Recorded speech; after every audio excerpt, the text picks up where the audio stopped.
Recording in progress. All right, I think we're good. Hello, my name is Will. I am a astrological life coach. I use astrology, I use MBTI, any kind of spiritual or philosophical or psychological wisdom that I can gain to help people to learn more about themselves, learn more about other people. And I'm here today with Willow. Hello, hey. Welcome. So I know I was advertising this on my channel. Will is an astrologist. My name is Willow. My channel is called Lighthouse Tarot. I do videos on astrology, the law of attraction, and spirituality. We have a really special topic we're doing today, and I'm super excited to be here. I've been wanting to collab with Will for a little bit. We're both astrologists, so I'm excited for this. I'm ready. Let's go. Awesome. Yeah, likewise, totally. And our topic is a vast one. It is the Age of Aquarius. The lights just flicker. What's that? The lights flicker when you said that, so I don't know, the Aquarius energy is like catching in over here. That's awesome. Awesome. So what is first of all an astrological age? An astrological age is a period of about 2000 to like 2200 years or so, and it marks there's a lot of different ways to look at it, but ultimately it marks a time period of growth of consciousness, of particular themes in consciousness. And this next one that we're going into is really exciting, I think, for so many reasons. So I just have my perspective of what is the Age of Aquarius, like where are we? We've mentioned before, a lot of people talk about, are we in it? Are we not quite in it? Have we been in it? And I love history, and I've looked back for years now studying, trying to figure out, as a species, as a collective, how have we evolved? What steps forward as per this Age of Aquarius have there been? Like what is it? What's been its impact for us as humanity? And I look back to the American and the French revolutions in particular, and that focus of equality, of freedom, of course it wasn't complete equality, it was just one step forward. There was a lot of hypocrisy there, of course, but gradually I feel like that was like the cusp of the Age of Aquarius, about 250 years, something like that. Up until this recent time. And there's the focus on liberation of the individual, rebellion in general, which is definitely part of yes. And especially for a righteous cause, and freedom, and being able to choose our own lives and direct it. So of course there's so many other things to analyze, but then we can jump ahead, and I think we look to Abraham Lincoln and Aquarius. But by the way, I just want to say real quick, yeah, me and Will have a ton of Aquarius energy, but there is no, I'm sure that Willow would agree that there's no hierarchy when it comes to energy. Ultimately, we all have Aquarius energy, and it's not like like, oh cool, the Aquarians are gonna rule. Like no, it's not like that at all. We're taking it over. Yeah, I know, right? It's like we all have Aquarius energy. We're all in this, and we're all very necessary. We could go on and on about this from a psychological, sociological perspective, but we are all absolutely necessary and truly precious. And I think that that's really important for everybody to know. So this isn't some private party. This is the planet. This is the human species. This is consciousness. Everyone. Yeah, absolutely. So, but I think, that being said, it's really interesting that people with a lot of Aquarius do tend to play certain roles in reminding people about this energy, or teaching people about this energy. And again, we all have it in ourselves. So there's no hierarchy, but it is interesting. It's like, oh, Lincoln is an Aquarius and FDR is an Aquarius. No, Oprah Winfrey. No. Wait, what'd you say? Oprah Winfrey. Yeah, I have a photo of her right over here. Also next to Eckhart Tolle, also Aquarius. I didn't even put together. Yeah, come together. Yeah. Actually, I might as well grab it right here. Yeah, do it. Let me see. Yeah, awesome. Oh, dude, that's what's up. Two Aquarians together. I love that. Yeah, so I'm gonna put that on my vision board. but yeah, so again, we're all in this. It doesn't matter if you have it on a house cusp or the sun or moon or here or there or wherever. We're all in this. So yeah, so going back a little bit for historically and then building up to where we are and whatnot. So the Emancipation Proclamation, obviously a huge step forward. Aquarians are all about, this age of Aquarius, all of us, this age is about idealism, it's about ideas, it's about freedom, it's about equality, it's about understanding that we're all one family and that we need to take care of each other and treat each other right. And again, one step at a time. Even Lincoln, he faltered at certain points, but he did end up doing the Emancipation Proclamation. So I see that as another major step forward. And so we go forward into some really challenging parts of the Age of Aquarius, which is the development of all this technology, which is wonderful. We have the Industrial Revolution, all that's beautiful, but then it leads into the World Wars, and this is like, no, humanity, no, where we're misusing the science, we're misusing Yeah. the technology and trying to kill each other. And eventually we got to a place scientifically, we were like, we can't do this anymore because we will all die. And we've gotten too good at this, so we need to get better at diplomacy, figuring out how to work together, the UN, and whatnot. So then, of course, fast forward to today, all of that time period, we've had such huge leaps forward in terms of culture. I mean, you look at the 60s, the 70s. I mean, the 60s especially, though, there seems to be a turning point as per freedom of self, focusing on higher ideals, again, getting past the war thing. I think that's a really backwards part of our human psyche, of human history, is war and trying to conquer and kill and these things. So thankfully we're moving out of that. Of course, there have been conflicts since then, but not to the scale of the World War. So we are learning some things for sure, Yeah. slowly but surely. But yeah, so culturally, and then with the internet, I mean, oh my goodness, if you told somebody, even like I think of John Lennon, who had moon in Aquarius, like, before he died, like, hey, one day everything is going to be connected. You can get information, like this little thing right here is a computer, and you can do anything you want in so many ways with it. And he'd be like, what?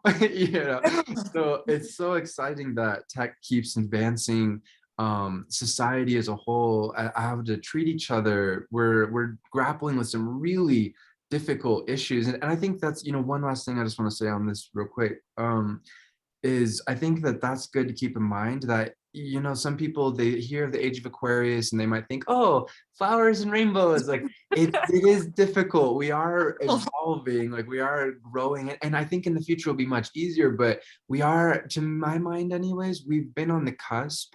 And I feel like this year in particular, this year is actually something I've been looking forward to for a really long time, because Jupiter and Saturn are both in Aquarius. And that's a very rare thing, I think, in particular for Saturn to be in Aquarius.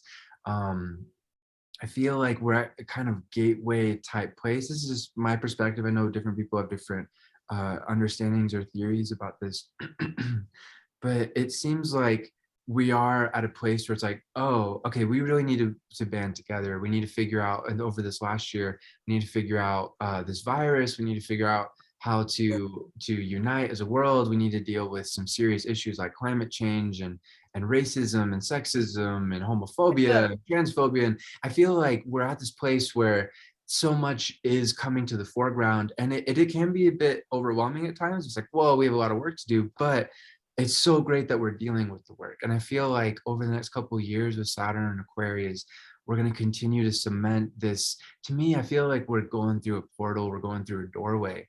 And Yes, portal. I like that word. yeah, and it's exciting to see where this goes. So that's my take. Willow, what do you think? Yes, so with the Age of Aquarius, I was looking more like this year type of thing. Thank you for all the historical background, because that makes a lot of sense with the French Revolution. When you were saying how you feel like we're in the cusp, that some of my research has shown it has to get really bad in order for it to get better. Think about like historically, like you were saying, with the British and all that, it had to get where they were taxing the fuck out of us. And we said, you know what? We're going to throw our tea. You know what? We're going to take our freedom back. So I'm getting that with the Age of Aquarius. maybe this year, maybe next year, things are going to get really, really bad before they get better, because it takes a community, all of us, to stand up to actually change society, to actually build a different society. And I wrote something earlier at the Age of Aquarius because I was thinking this. So you know how, okay, so historically, right, we're in the age of Pisces. We just came out of Pisces, correct? That's what Yeah, I that's heard. correct. So yeah, so Pisces, our old society, I wrote, it's kind of hard to see. I'll try to get a little bit more light. it's a Oh, I it's a like it. house. It's a house. So this is our old society. We live in a material world, right? At the very top is the man. This is the guy, Uncle Sam, and he's like, he has all the money. Then there's us. There's us, middle class, lower class, whatever class. We're getting the breadcrumbs. We're sad about this. And then it's a cycle. We end up getting sick because we're overworked, we're stressed. At the very bottom, we have less power. We're working jobs we don't care about. We're barely getting any money. And then we trade in this money for no time, and we retire, but we're old and we can't even enjoy our lives. So this is kind of where I see us right now. We're in this old society. This is something I wrote today, new society, how I would like it to be. So I did a triangle because the triangle is the divine feminine. At the very top, I said, okay, in our new society, we would like financial freedom. So I see that in the Age of Aquarius, we're, instead of prioritizing money, which we always need that for shelter, but I'm saying knowledge, ideas, creativity, Age of Aquarius, and also the trade system. We could actually go to Bitcoin. We could go to not even having physical money, everything being online. And then the third thing I would say is everyone is happier when they're trading and shining and in their creativity. And this kind of happened to me today, dude. This happened to me because I feel like this is more efficient if we trade. I had a subscriber, her name was Kendra. Shout out to Kendra, what's up? And I was doing a live, and she's into acting.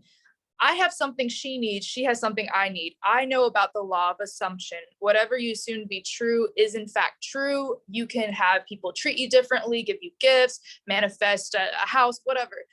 She said, hey, Willow, can you help me with the law of assumption? And I was like, yeah, I'd love to help you. And I was like, can you help me with acting? I want to audition. You're already a successful actress. Can you help me? We had an energy exchange. No money was traded, but she gave me knowledge, ideas that I needed to impact my life. I gave her knowledge, ideas to impact her life. So I feel that Age of Aquarius, we're going to start to prioritize more our ideas. And okay, you have something I want, acting, cool.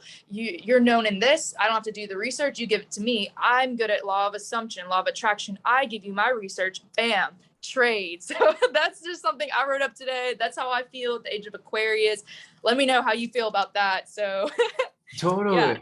I think that's beautifully, I feel, on point, because that's something that, you know, we're very similar in age. I'm born 91, you're born Yeah. 95, and Yeah. we've seen throughout our lifetime, I've been, you know, it's soul crushing in a respect of, you know, I'm university educated. I have 2 bachelor's degrees, and the idea of this so, oh, so much really, but like the idea of having to pay out the nose to just want to better ourselves and contribute to society, you know, to contribute to spaceship Earth, which I think is a wonderful Aquarian concept created by Buckminster Fuller. I don't even know how long ago, maybe 70 years ago, something like that. But this idea of like, here we are on this planet, we're all crew, right? Like we're all supposed to help each other, just like you were saying. We're supposed to give each other skills, ideas, etc., in an equal energetic exchange, and we all are all the better for it. You know, we help each other Yeah. survive and to thrive. We're that one family of individuals, and we each have our own path, and you know, it's all good. Like, you know, some people, like, it doesn't mean you have to like everyone but as part of the family, but like, you know, like respect, trust, love, kindness, you know, that's important. And but yeah, that's such a, I think that you hit upon something that is really key, that is part of this age, which is technologically, you know, kind of going back to history to go forward, you know, Yeah. technologically we've been advancing so rapidly that we've made so many jobs that before were necessary obsolete, because with robotics we can make it all the more efficient. And that's the direction that we're headed, where it's not, it's against the vibe of the age to like, okay, hold on, let's take away the robots and let's go back to manufacturing by hand. Like that's not going to happen, and that's So, okay. I think what we're in, especially with like this year and the next couple years, is with these particular transits of Saturn and Aquarius and Uranus and Taurus squaring each other in relation to the Earth, yeah, and it makes this tension where it's like, okay, hold on, we're richer than ever as a world, in particular the post-industrial world. Obviously, there still has a lot of work to be done to make more equitable the tools for progress, but there's the internet, there's so much possibility. There's so much possibility to create, yes, your own job, and it's a beautiful thing. I mean, I've done it myself for the last 10 years, being on the internet and having a job is just, it's unreal. It's so many more possibilities, so much more freedom, yeah, more beautiful things. But it's a lot of the world's workforce is not transferred over there yet, and that's not their fault. It's just been,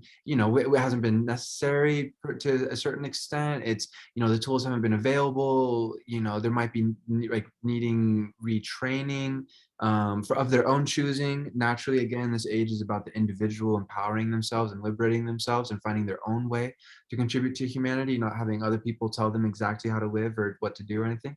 yeah, But yeah, we are at an interesting time, I think, especially for this last year, because this concept of universal basic income, of okay, technologically speaking, we have so much wealth, we have so much capability, we're able yeah. to create so many different things out of the earth's resources for our needs. And I can't remember his name. I wish I could. He was on Joe Rogan's podcast. He was an Indian gentleman. I wish I could remember his name because he's such a genius. But he said how we're oh goodness, my mind derailed. Let's see.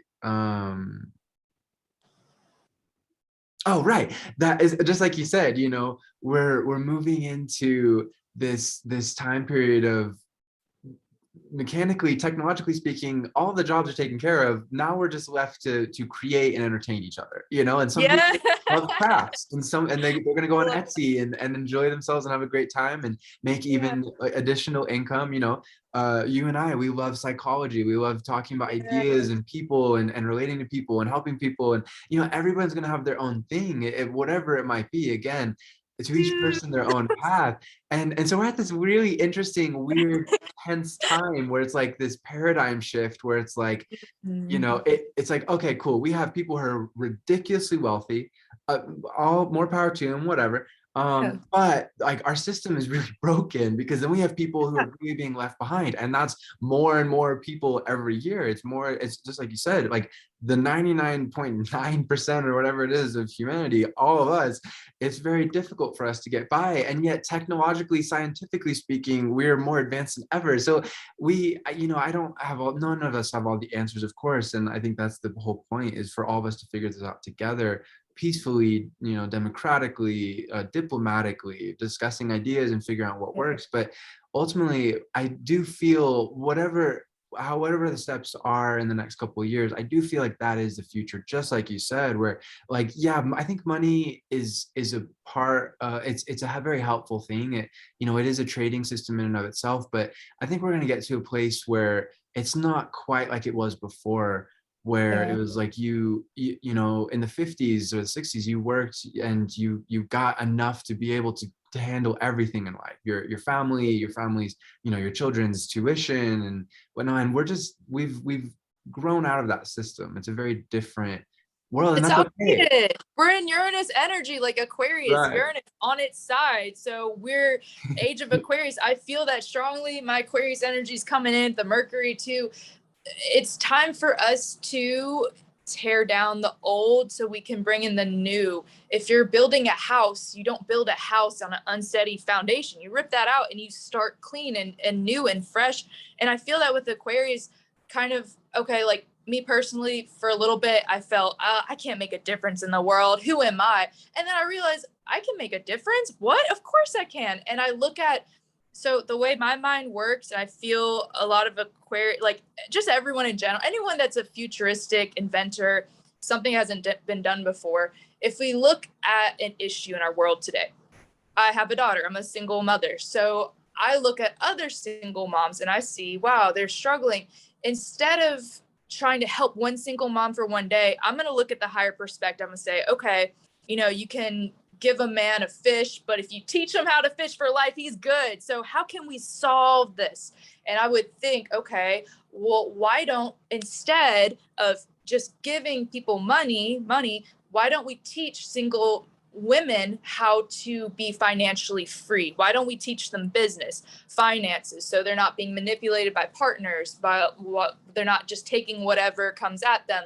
Why don't we teach them self-love? Because often or not, our abundance is blocked by our childhood trauma, by there's not enough, or just a law of assumption. I assume that because I'm a single mom, I'm going to be broke. Well, let's change your mindset. I assume I have everything it takes. I am amazing. I'm great. Like I'm intelligent and I am eager to learn, and then rebuild. So kind of Aquarius energy, I feel that there's going to be some of us on the front line.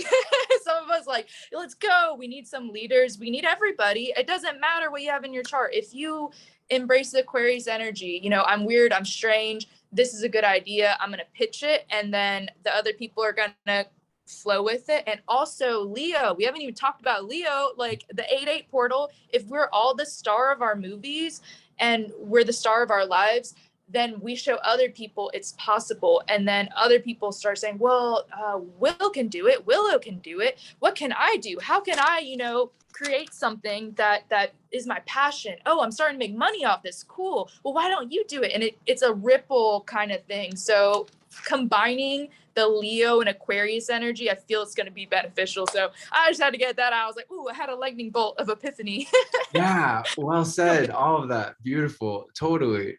Um, and yeah, absolutely. Leo is the partner energy for Aquarius, and Yeah. so of course, like Aquarius energy is kind of more the foreground, but Leo is absolutely there. It's absolutely part of it. And I feel like that's really the best of what this age has to offer. Again, is like all of us being able to shine in our own right, and yet uniting as a collective, not getting caught up in our ego or anything like that. Right. Just able to really, just like you said, ideas and ideals guiding us, first and foremost, and really, I think, questioning everything of what is Yeah. possible, and truly, like, why is that impossible? Maybe there are good reasons that we shouldn't go down that path, but let's discuss it, let's figure it out, because the possibilities, I mean, even this right here right now, of us being able to be like connecting visually, audio, we're recording, and then that with Right. other people around the world. Not It's even in the same state. unreal. That's crazy. That It's does a, blow my mind. That's how I yeah. felt the first time I did a meeting like this, and it was a video. I was like, wow, the internet is insane. It's insane and it's beautiful. And I don't know. And I kind of get the age of Aquarius, because Aquarius is an air sign.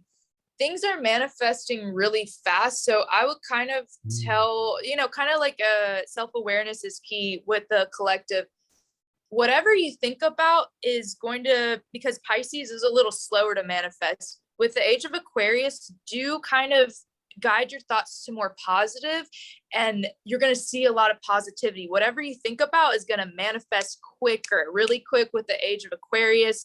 I might link this video below.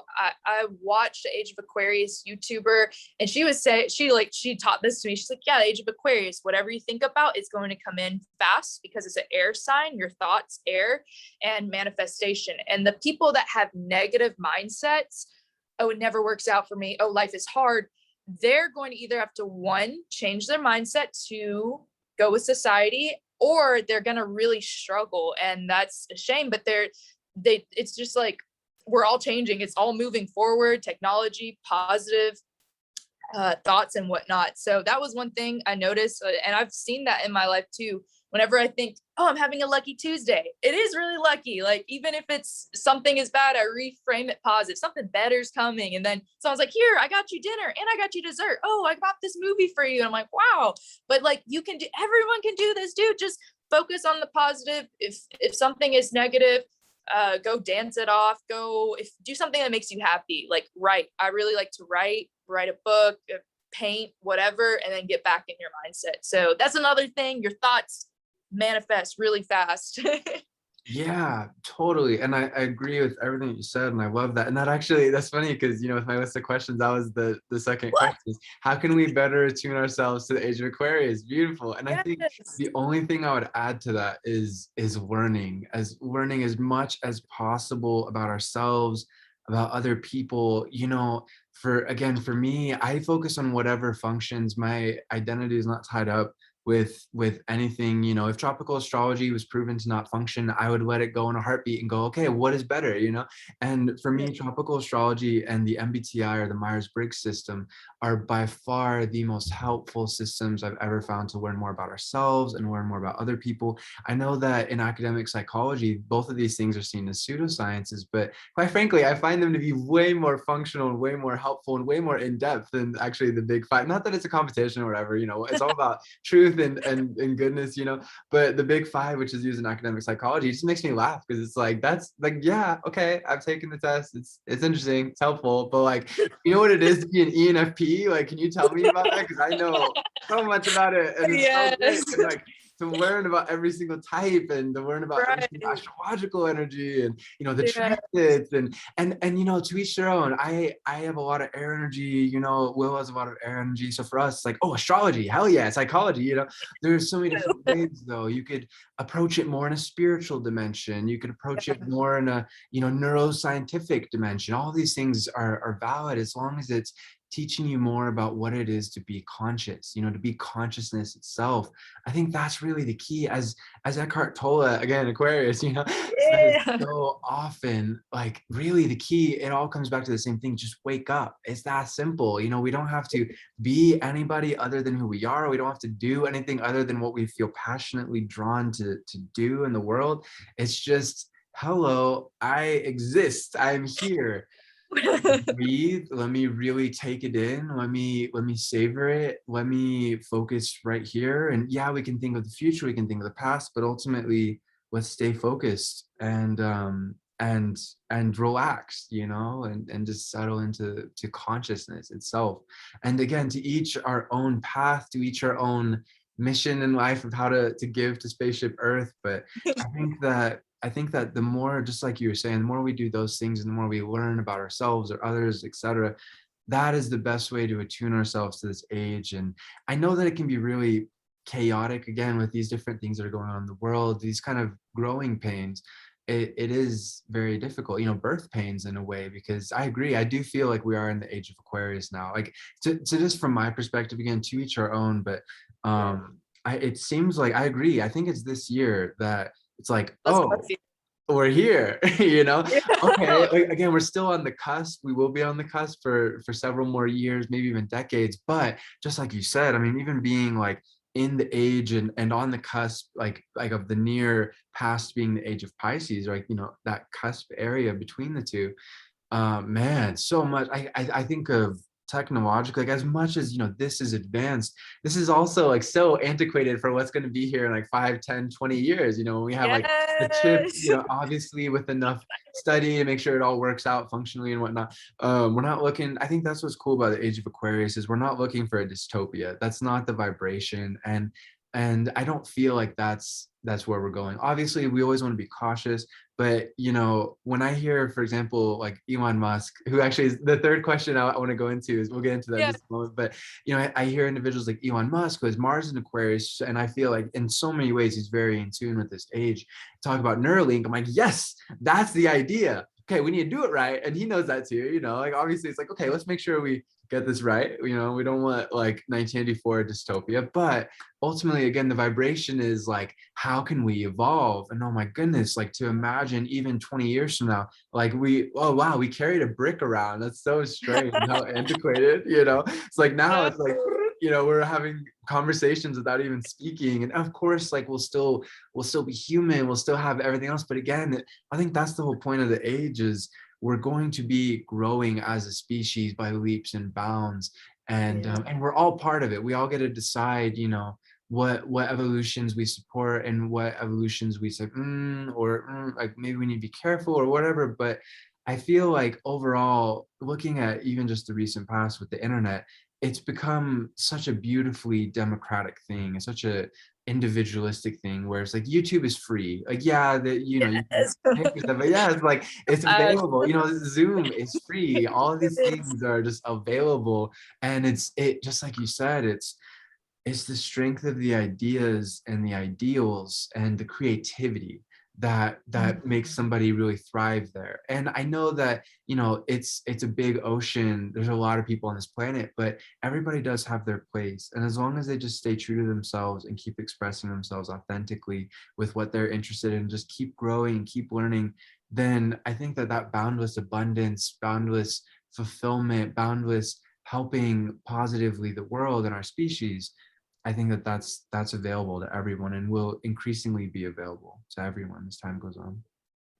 I feel that, man. I felt that right in my heart chakra while you're talking. I was like, oh, wow, that's so nice, dude. I feel that. That's crazy. No, 100%. I agree with all of that. I agree with us, honing into our creativity, what makes us come alive and prioritizing that. And that's interesting. I'm going to go back to my little drawings. So for the future, I'll just go into this first and then say the second thing I was thinking. So I see with the age of Aquarius, we're spending less on physical objects, Lord, but more, I could see us spending more time on small businesses and supporting others, because Aquarius, that rules community, the humanitarian, empowering others, using the law of assumption skills. So I wrote, what do we really need to be at our best? So I wrote, what do we need to be at our best, right? So I'm thinking, okay, this is our society. We all want a slice of the pie. We all want a slice of the world, our pie. So what do we need to be happy? So I put health. Health is really important for us to, record this video. I had to eat dinner to be at my best. If I skip dinner, I'd probably be like, oh, wow, the lights, I can't. And eating clean. The second thing I said is believe it's possible to make a difference, because when you believe that, Oprah Winfrey, I really like her as an Aquarius. She was sexually abused when she was really young. She came from poverty. Her mother didn't want her. Her grandma, raised her. They fired her from a TV show. They said, you're never going to be on TV. You're blah, blah, blah, blah, blah.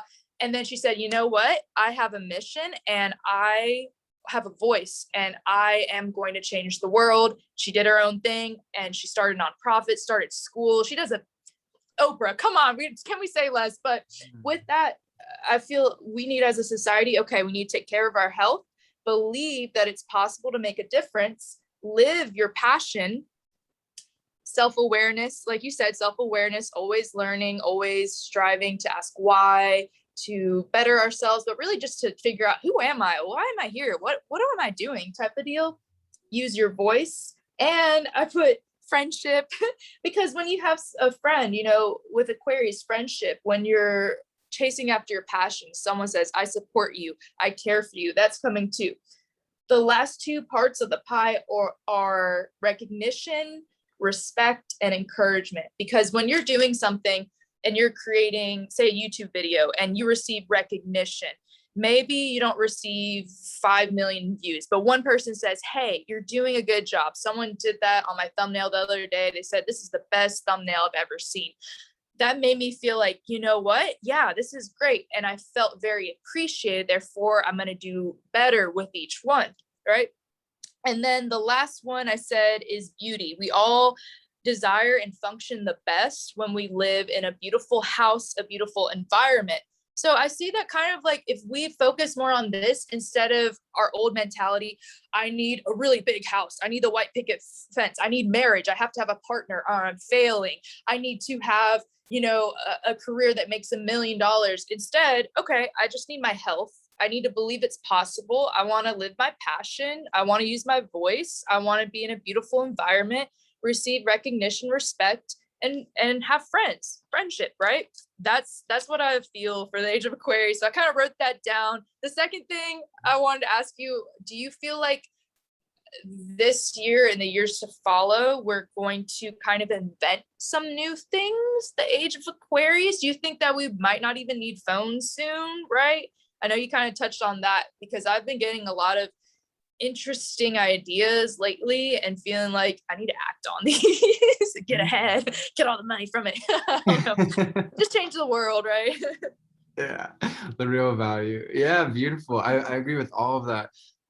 That's a great question. And I just want to say real quick before I forget is the friendship aspect of it. I think that's something that's so cool about Aquarius energy is it's able to be friends with everyone. That's a key theme for Aquarian energy is tolerance and being able to again see through these superficial barriers. It's so exciting. Again, this is present for everyone. This opportunity is there for everyone. But I think especially those who are a bit younger, they see it, they've lived it. You know, I think like for me, I just turned 30. So I mean, I'm a lot older than say like the Generation Z, but even for me, like my best friends are you know, oh, gay and you know, oh, Filipino and black and you know, sure, white and like all sorts of Yes. you know, and I've always known all kinds of people. And I think that's something that's really exciting. Even if you didn't grow up around people very different from you, again with the internet, you can connect with people around the world. I mean, I have friends who are Chinese from when I studied abroad in France. I have friends who are, you know, all sorts of backgrounds, and it's really it's so cool. And that's really just like the beginning. That's just the beginning of the kind of interconnectivity. And again, I think it's so important for us to not envision it from the like a national perspective, because in terms of governments, that's not what we're talking about. We're talking about people. We're talking about individuals connecting. You know, doesn't matter if you're in South Africa or the Middle East or South America or wherever. It's like, oh, you like this game too? Cool, let's play, you know, around a hologram Yeah. table. And Common it goes back interest. to, what was that? Common interest. Yeah. Bonding Yeah. with people, just that common interest. Like, Totally.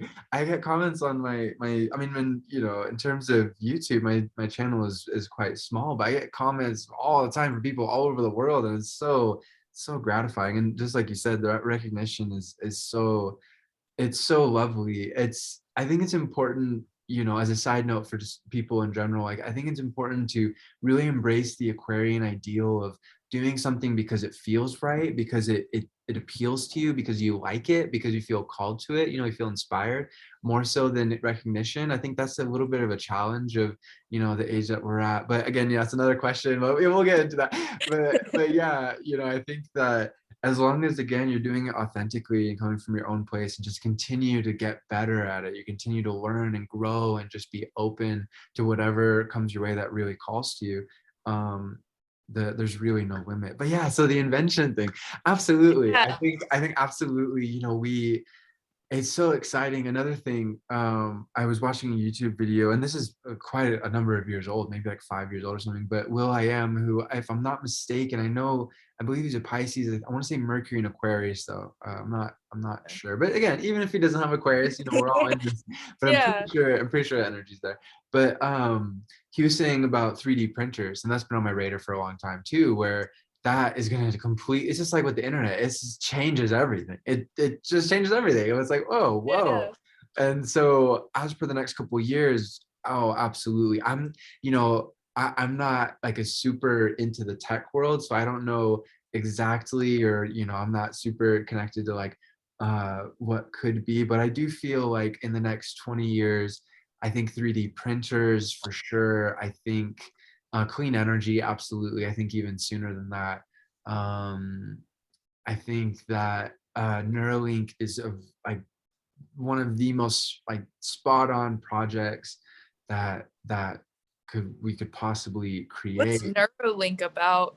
Neuralink is that business created by Elon Musk that is focused on first like inserting a chip in our mind. Again, we need to get it right. Like it's, you know, with everything, it's with, it can be like, whoa, I was like, this is some wait, new shit. Like let's make sure this like is done right. You know, let's make sure it functions. start We don't controlling want to me. get hacked. You know.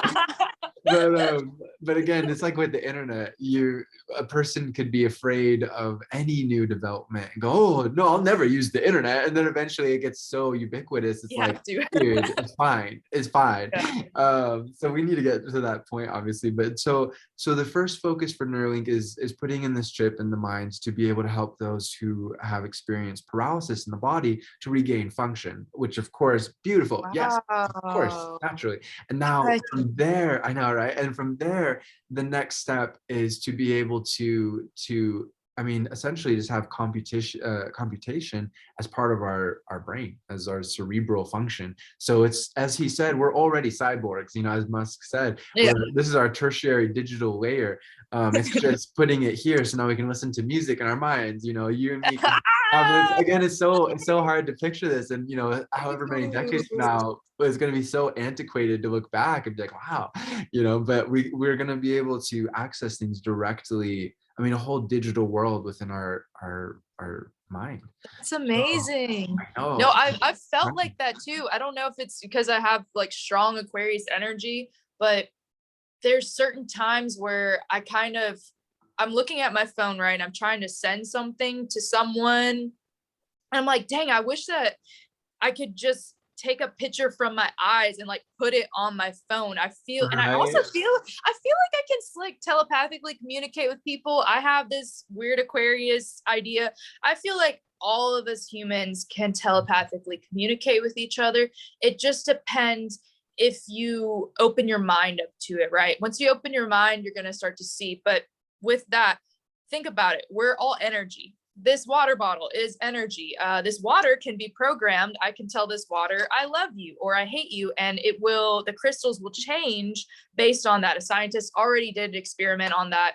The crystals change based on your words. So with us being energy, if I am walking around and I'm around someone's energy and I'm thinking, I really like their hat, they're going to say something like, oh, so do you like this hat? Because I'm thinking it and our energy. But also like long distance, also just, you know, whenever you're thinking about your friend that lives in Florida and you're like, man, I really miss them, you picture them in your mind, you have an emotional reaction, and then they call you or text you. And they had an experiment where astronauts did this when they took off in a rocket. They went to a different planet and someone thought about them, and then they measured how long it took to get them, and it was almost instant. It was a few seconds, and they even read off numbers. It was crazy, man. It was crazy. So I believe we can all telepathically communicate. I feel that Elon Musk, with that invention, that's exactly what I was thinking. I was like, man, I just want to like show someone with my eyes. I feel like texting is even like old now. Like I feel like I should just send a message to someone like bam. So that's freaking cool. That's Yeah. lights me up inside. Right. It's so funny that you mentioned that. I agree with everything that you said, for sure. So much good stuff to talk about. That I agree. You know, it's funny that you say that, because he said that too, specifically about texting. Like the data input method is horribly inefficient. It's like you're using two fingers. I mean, you know, even typing as fast as we can become, it's just different to give it, you know, like, okay, cool. Or, you know, Yes. here, I have this concept, I have this understanding of how the solar system functions. Here, would you like to accept it? Airdrop? Okay, cool. Oh, now you know. Cool. Oh, you know this, you have the kung fu, you know, it's like the Matrix. Great. Okay, cool. Yes. Oh, sweet. Like Now I know how Star to use my body. Wars. It's, Like Star Wars when they have the holographic, they're just like whoop, so you could like send information just whoop over there and just pick it up or leave it, or like, oh, I don't want that swipe. I even had the image too of kind of like a projector going from our head, and then kind of, I think it's from Spy Kids, I don't know, but you're like swiping, oh, I want this information, oh, or maybe a spy movie, I think it is okay, from like, Spy oh, Kids. yeah, Shout yeah, out it might be Spy Spy Kids. That's a Kids. good movie. But it works, dude. Maybe they're ahead of the time, Yeah, Illuminati. But I totally. feel that's crazy. Mm. So good.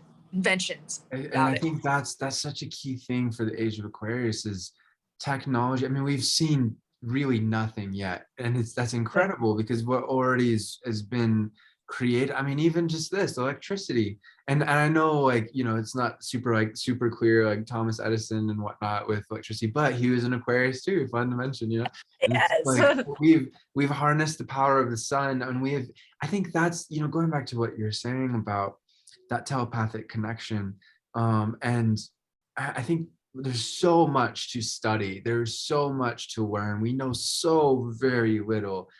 I mean, to compare it to, I mean, obviously, if there's, I always like to come back to the Socratic message, Socrates' wisdom, that all I know is I know nothing, and that's so important, I think, especially because um, you know, unknown unknowns are infinite. There's an infinite amount to know.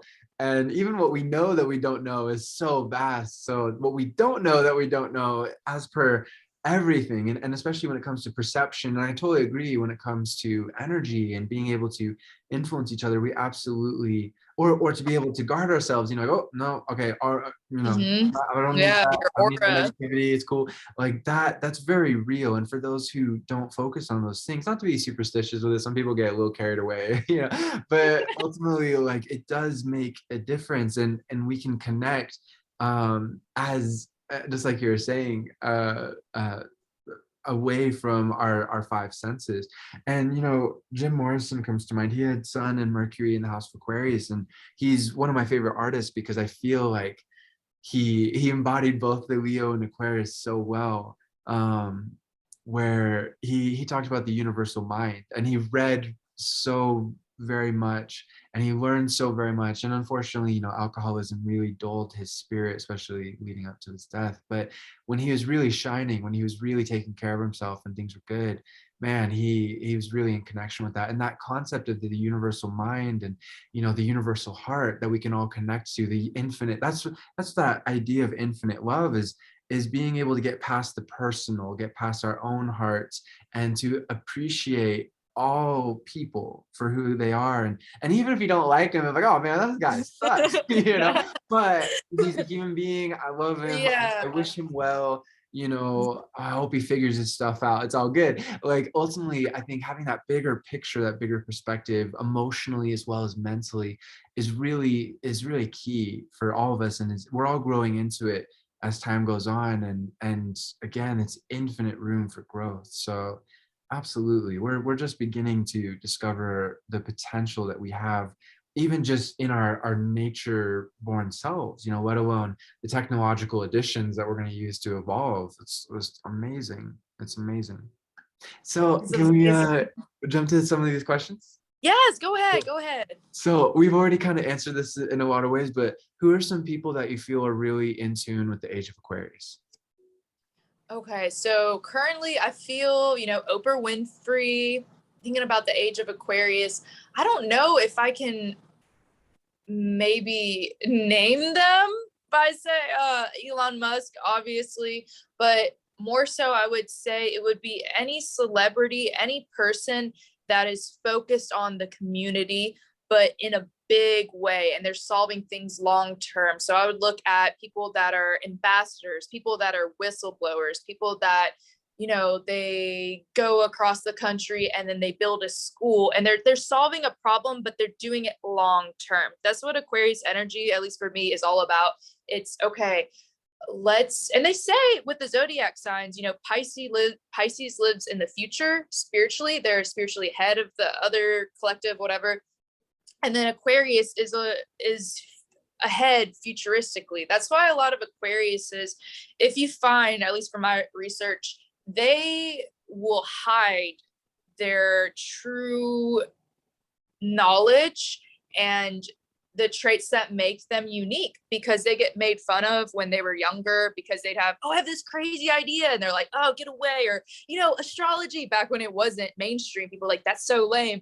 So I feel a lot of Aquariuses, they hide those, but they have these really good traits. And I totally lost my train of thought where I was going with this. Aquarius energy. But with that, I would say anyone that wants to change the world, anyone that's looking at the big picture, like, okay, if anything was possible, Aquarius has that futuristic mindset. If anything's possible, if, like what I did today, let's just for shits and giggles say I have the power to change the whole universe now.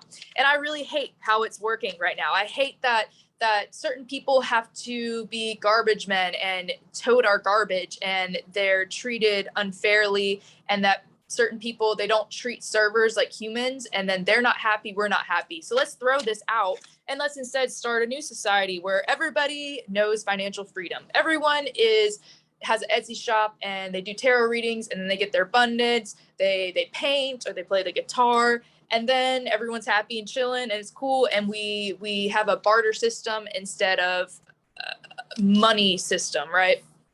So with Aquarius, I would say some good examples of that. Anyone that has that type of mindset, because you have to first have the mindset and then also have the confidence within yourself. Okay, I can make a difference. Okay, we can change this. And then they get a community behind them usually, or they get an investor and then they start a nonprofit, right? So that's how I feel on that question. Yeah, beautiful. Yeah, man, so much good stuff. I agree with that definition wholeheartedly. And it's so interesting too, because I agree also with it. It can be a little bit difficult to say. There are certain people, who I feel like are just like you identified, Oprah, right on. As per the tech part, I think Elon Musk, absolutely. Nobody's perfect. We're not trying to mythologize anybody, of course, but Yeah. I feel like these individuals, Eckhart Tolle, anyone who, yeah, honestly, I feel like your definition is so beautiful. And I feel like it's also keeping that perspective in mind, that big picture. But I feel like that goes along exactly with what you said of just trying to make the world a better place. That's so true. I feel like, the other thing that you said, absolutely, that I feel like, I feel even for myself where, it's a funny thing, because being an astrologer and knowing about birth charts, which is a huge step up, even from with astrology being mainstream, so many people still don't even know that the rising energy, the moon energy, like all the different astronomical bodies in our solar system are really worthy of inclusion as per study of our psyches and understanding who we are and who we're not, and our needs and our gifts. And I feel like there's so much more room to grow. And I found it with myself, and decreasingly as time goes on, and it's gotten more and more open. And of course, kind of knowing the audience, but like I've had to censor myself a bit of just like, they're not going to get it. I'm not even going to say I'm an astrologer. I'm going to say I'm an online counselor, because I am. But like, and I wish that I could be open, but and it's tricky because, again, we are in this transition period where it's like sometimes you do just be like, yeah, this is what I do, I'm weird, what's up? Yeah, that's what I was And about to say. I'm like, just do it, go for it, oh yeah, whatever. and honestly, more Keep often all than the not I assumptions. do. And more often than not I do, especially being around people for a while. But yeah, it does. I'm really happy that it feels like over the next couple of years and beyond, there's that room for people to just be themselves and to express Yeah. themselves and to offer what they have to offer, and for us all to be able to grow, to be able to be more tolerant and understanding and appreciative. And yeah, I so beautiful answers. I agree. And I do feel like more people who have been doing this good work, um and have had that self-knowledge, will continue in the future. Will have the timing will be right for them to be able to publicly manifest that, and that's Yeah. a really exciting thing. Yeah, they're the pioneers. I mean, if you think about it, think about every inventor over historically. Thomas Edison. I believe the story with Thomas Edison when he was formulating the light bulb. Oh, actually, no, that's someone else. Okay, the Wright brothers. With the Wright brothers, they didn't have the funds. They wanted to take flight. They actually hired somebody else and they gave him a couple grand and they said, yo, we want you to be the first one to take flight so we can get the credit for it. We're going to invest in you. And they put a lot of pressure on this guy and he didn't do it. But the Wright brothers, they persisted because their intention was not, I don't want money, I don't want fame. I want to change the collective to make things easier for everyone. So at the Age of Aquarius, you're going to, if you're an inventor, if you're doing something saying, you know what, I do tarot readings for free and for free. No, I do tarot readings as an energy exchange because I believe it can change your life. And I'm strange and I'm weird, but this is what it is. people are going to say that's crazy, you're out of your mind, nobody's going to buy this, this isn't going to change anything, and you are going to just like, but then they do, and that inventor, finally the thousandth time they invent it, and everything changes. So I feel like the age of Aquarius, some people, if it's your passion purpose to invent something, you're going to be the first one. So don't be kind of swayed by people that are rejecting you and projecting their fears. If you're getting rejected, if people are saying you're crazy, you're out of your mind, good, you're doing something different, you're onto something there. So I feel we're going to have a lot of inventors. I've been feeling this Aquarius energy, like, you know what, let's go, let's go, like little by little, and kind of looking at the world. Oh, and one more thing before I close off here. I have noticed, so I feel with the age of Aquarius, if you're a humanitarian or you're interested in that, the difference between you and someone else, some people, they only help others because they want to feel validated, right? They give $5 to someone that's homeless, and then they record it. They're like, look at what I did, yay. Whereas somebody that is a true leader, a true humanitarian, they see a problem and they solve it, and they say, I'm doing this from an act of selflessness and purpose. I'm doing this because it's the right thing to do, because I want to solve this problem. I don't have to record it. I don't have to have someone give me an award. I just want to solve the problem. And I feel that separates, because I've had some things happen personally in my life, and I'm like, wow, why doesn't this person just help for the sake of helping? Why do they only go to a certain point? Oh, it's because they want something from it. And I feel like with leaders, really good leaders, they do it because, one, it's their passion, and then two, they have a certain selflessness. It's not possibly to be completely selfless, but their intention is so broad, like, let's solve the problem, let's do it, I don't care, they're doing it for the right reason. So that was the last thing I was about to say. Age of Aquarius, yeah. A lot. Yeah, beautifully said. About leadership, that's something that I've thought about for a long time, and I've come to the conclusion that leadership is, it's not as glorious, as people make it out to be. And whether you're leading other people, or just like you said, leading as a pioneer with an invention, there's that real, I feel like it's more like being a servant, in a very humble, beautiful, like a spiritual servant of, I'm leading these people, I care for them, I want to bring out the best in them, or this idea, I'm leading this idea to fruition to help people. There's a very real sense of humility and service in being a leader and in taking care of people. And it's not about being out front and looking good. It's about being there for other people and bringing out the best in them, and bringing out the best in yourself as an example for their sake and for everyone's sake. And I think that's something that is really important for all of us, because with this age, we're all going to be shining, we're all going to be leading in our own particular way. And I think that's kind of going into one of the questions, like, what is a great challenge with this age? And I think that's probably one of the biggest challenges, is when people get caught up in the Leo Aquarius part of, I want to have the most followers. I mean, it's, if you have a good intention, if you have a positive intention, beautiful, then it's all good. Yeah. But again, that intention is more like ideal based. I want to help people. I want to greatly help people around the world. Not, I want to have the most followers, I want to have the most money, I want to have the most whatever. That's self-defeating. That's not in tune with the age. That's the shadow part of the age, in fact, where it's like, yeah, you can get a lot of attention these days on the internet for doing all sorts of things, but is that bringing out your best self? And it's not a judgment, to each their own, to figure out their own path. But you can tell with certain people where it's like, oh man, they're just fishing for that attention. They're not taking care of themselves. That they don't maybe know themselves as fully as they could. they're not really like offering and contributing what they possibly could. And again, no judgment. It's just, it is what it is, analytically speaking. It's not long lasting Yeah, either, because yeah, I've fallen in this energy a few times too, like, oh, like I got so much praise for this, I want to do that. And then, because sometimes when you have Leo in your chart, I have a Leo moon inside Real Astrology. I was doing a birth chart for someone, learned all about Leo moons.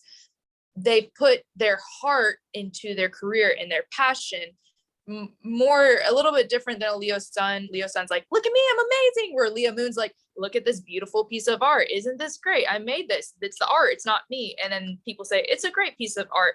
But the issue with that, the challenge, like you said, what if your art doesn't receive validation? What if no one likes it? What if it gets one like? It's cool and it's really nice to receive encouragement. We do more for people when we're encouraged with praise versus criticism. We actually do a lot worse. We get insecure. But with that Leo, I feel if you're posting stuff, I want all this, it's not going to last. You're going to feel really empty. But if you say, you know what, I'm doing this because this is my passion. I don't care if nobody looks at it. I don't care if no one comments. It's still good if nobody in the world views it, because I put my heart into it and I made nothing out of something, and it's great. So kind of separating, I've struggled with this a little bit when I got like, I hit that 1K subscribers, like, oh my God, yes. And then I was like, wait, like stick to the passion, stick to the purpose. This is all good. This is great. I do want to celebrate, but I don't want to change and like, you know what I'm saying? So I feel that it's not long lasting, right? And we're all kind of healing. We're all learning from it. So yeah. Totally. No judgment ever. And I think that, for you and I both, we've learned that in our studies, where it's like, there's no real validity in judging, because like that's just my Mercury Judge energy, yourself. my moon, and yeah, myself, and that's a different self. And Yeah. so, I love that criterion for something good, which is it's long lasting. It's authentic. You do it in that right way, and just knowing that kind of work will stand the test of time. And it's being free, in a Buddhist sense, being free of the attachment to expectations and results, and just knowing of, what, I used my time wisely. I created something that was really meaningful to me. I had positive intention. And so even if, it's not this or not that or whatever it is, or it's not, that's a good thing. That was a step forward for me, and that's available to people who might need that. And we just keep moving forward. And I feel you, it's very tempting to get caught up in the numbers game, the judgment game of trying to crack the code in a negative sense. I think that learning how to influence others in a positive way is a very positive art and science, but our intention is key. And I think part of that intention again is, what is the reward, and is the reward doing it in and of itself, or are you getting caught up in the temptation, as the temptation is there for all of us at all times, of focusing on ego and comparing, and aren't that, it sometimes the worst thing is when great success happens, and then all of a sudden it's like, oh yes, I'm so great, and then just like you said, maybe the next thing doesn't go over so well, or maybe it's too ahead of its time, or maybe who knows, whatever it might be. But I think it's so important to again stay in touch with who you are as a person, and keep it simple, and keep that signal that you're sending out to the universe, publicly as well as privately. That's just as important. That's the foundation for anything public, to keep that signal pure and coming from the heart, and your best vision for yourself and for humanity, which is a lot easier said than done, but there is a beautiful simplicity to making it simple. It's just like, Yeah, no. cool, let's just keep it simple and let's keep learning. And ego Yeah. has no part of it. The best part of ego, the inner child having fun and playing, yeah, great, cool. But at the end of the day, we're just being ourselves, and dreaming big and hoping big, and and doing things to the best of our ability. And what more could you do, you know? And that's going to keep growing as time goes on. And I love, you know, one last thing is, I love what you said about Oprah's path, and that's the path of anyone. You know, again, I come back to John Lennon, where I remember his aunt, who basically raised him as his mom, said to him, you know, guitar music is all very well and good, John, but it's not going to make you any money, you know? And Ah, it's like, oh my goodness, like now. goosebumps. It's like the amazing, had he believed her, had he, you know. But again, I think that moon in Aquarius, not that we need Aquarius. Okay, we all have Aquarius, and not that we Yeah, need yeah, like yeah. We can major all tune into placements, it, but assume it. yeah, but like he tapped into that moon and he was like, no, this is right. I like Yeah, this. This is good. It yeah, brings like, this is what I'm supposed to do. And I yeah. mean, you know, the Beatles. I love that. No, what you just said, that's what I'm supposed to do. That's Aquarius. That's, I mean, just that vibe for the rest of the year. If you're doing something and people tell you, I don't know, blah, blah, blah, this is what I'm supposed to do. I feel, and I kind of wanted to rack your brain on this as well. But okay, let me finish this thought first. My Aquarius, this is what I'm supposed to do. This is my purpose. This is my passion. For a long time, I started my YouTube channel because I was depressed, man. I was depressed. I didn't know what was going on. I learned about spirituality through a tarot reading. Then I learned I had a gift. I read 7 people's cards in a row correctly that I never met, knew crazy personal information about them. That's when I started doing my channel. I stopped caring that I wasn't the best speaker in the beginning. I didn't have the right equipment, but I said, this is what I'm supposed to do. I'm making this channel because I don't want other people to feel alone. I don't want someone to feel like they have no one in the world. When I didn't have any friends, family, significant others, and I was living alone, I had YouTube. I looked forward to it every night. And I said, I want to give this to someone else. And then I discovered spirituality, astrology. Okay, now I'm teaching. Now I'm excited. Now I look forward to it. So having that, knowing this is what I'm supposed to do. This is my purpose. This is my passion. Fuck yeah. And then the other thing was, do you feel with the Age of Aquarius, we're kind of like mending together futuristic Aquarius energy with spirituality? Because I've been kind of getting that sense, tuning into like Cancer energy, feeling intuitive. I need to move here because I feel it's right. I need to pursue for this job. I feel it. But then also using your logic. Okay, how can I learn everything? How can I use my resources? This notebook, this Zoom, this app, this portable charger I'm using so my phone stays alive for the whole meeting, right? So kind of, do you feel with Age of Aquarius, is it just going to be logic, humanitarian, or are we kind of mending the spirituality together with it? Beautiful question. And I think we both already know the answer. Of course. Yes, absolutely. And Yes, I think that, yes. I think that, oh man, so much good stuff there. Absolutely. And I think that that's something that, oh man, so many good thoughts. I think that helps. And I think that that's really the key for us to be able to handle all of these technological advancements. And I think that's the other challenge with this age, that thankfully I'm eternally optimistic, but I do feel like it's, oh whoops, sorry, Good. is You're founded. sending a message. Feel that. It's sorry, let me just turn that alarm off. Cool.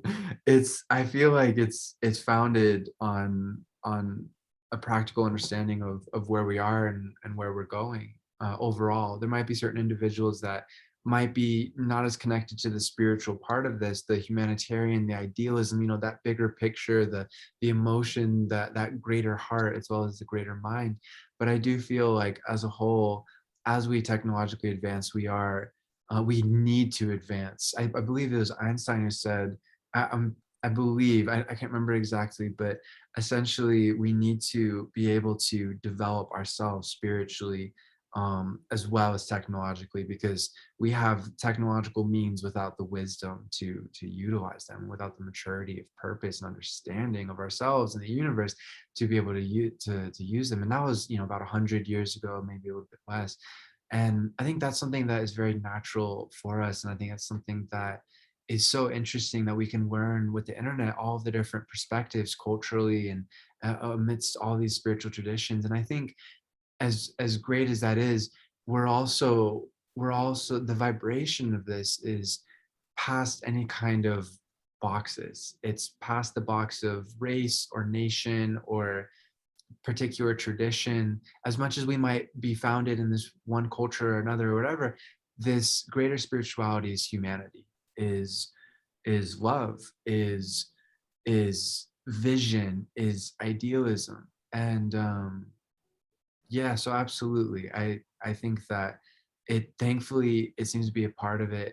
Um, and thank goodness, because without it, I think we would have been dead already, with all Right. these No. bombs and these Yeah. capabilities. Something that came to mind, I don't know exactly where the direct link was, but was intuition. We all have intuition.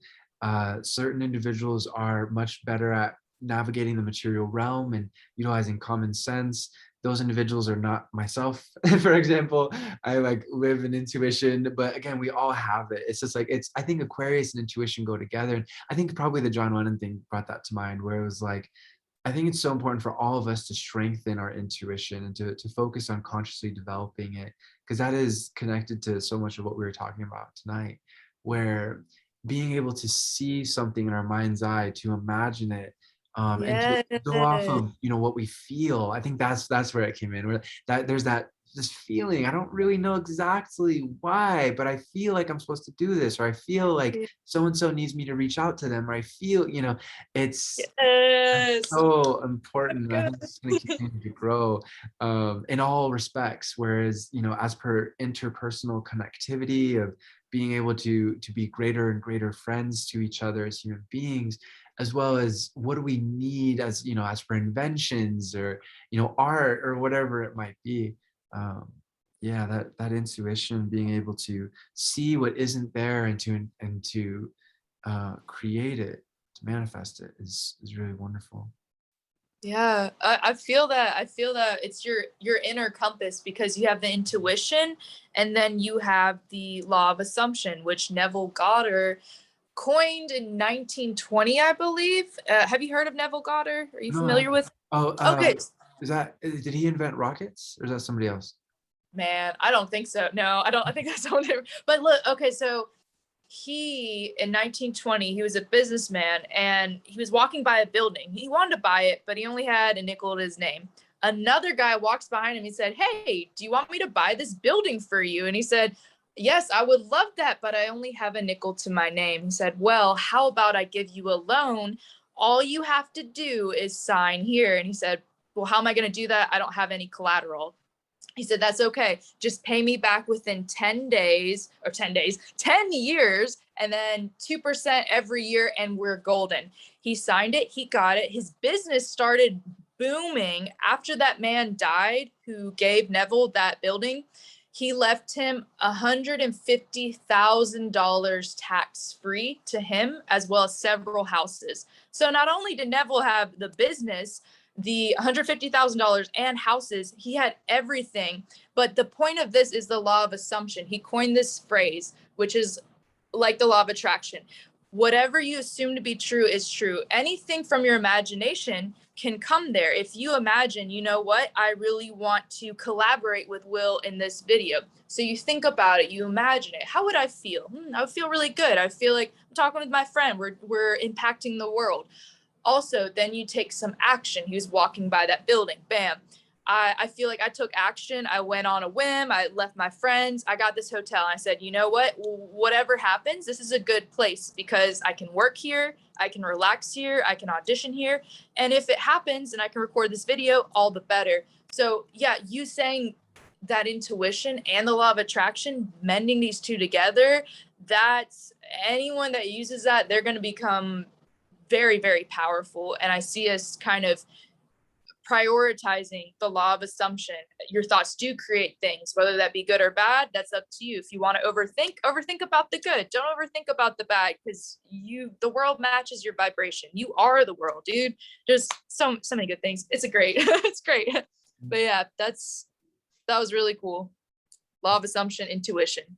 Yeah, I love that. And I've heard that been said so many times, that that's a part of manifestation, is believe it's already true. It's already yours. You know, Yeah. it's already created. It's already done. And at that point, we stop the mind. You know, I think that's something that is really interesting, is the difference between the mind, which is a beautiful tool. It's very helpful, but it's limited. It's is limited in so many ways, off of how much knowledge we have, off of our previous experience, versus our intuition.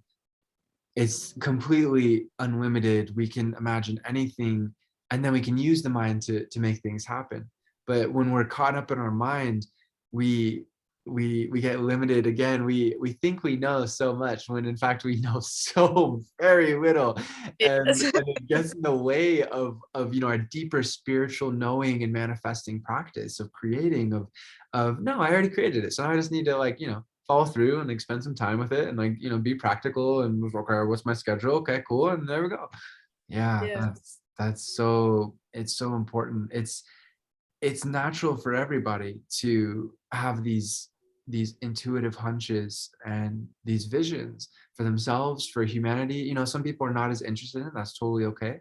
But I feel like as time goes on, it's becoming increasingly more empowered, and it's increasingly more necessary for us as human beings to be able to thrive, to access our ability to create a dream. As I always like to say, we can create a dream or a nightmare, and so many other people have said it too. It's like, it's up to us. Like, do we want to focus on this, like you said, focus on the positives or focus on the negatives?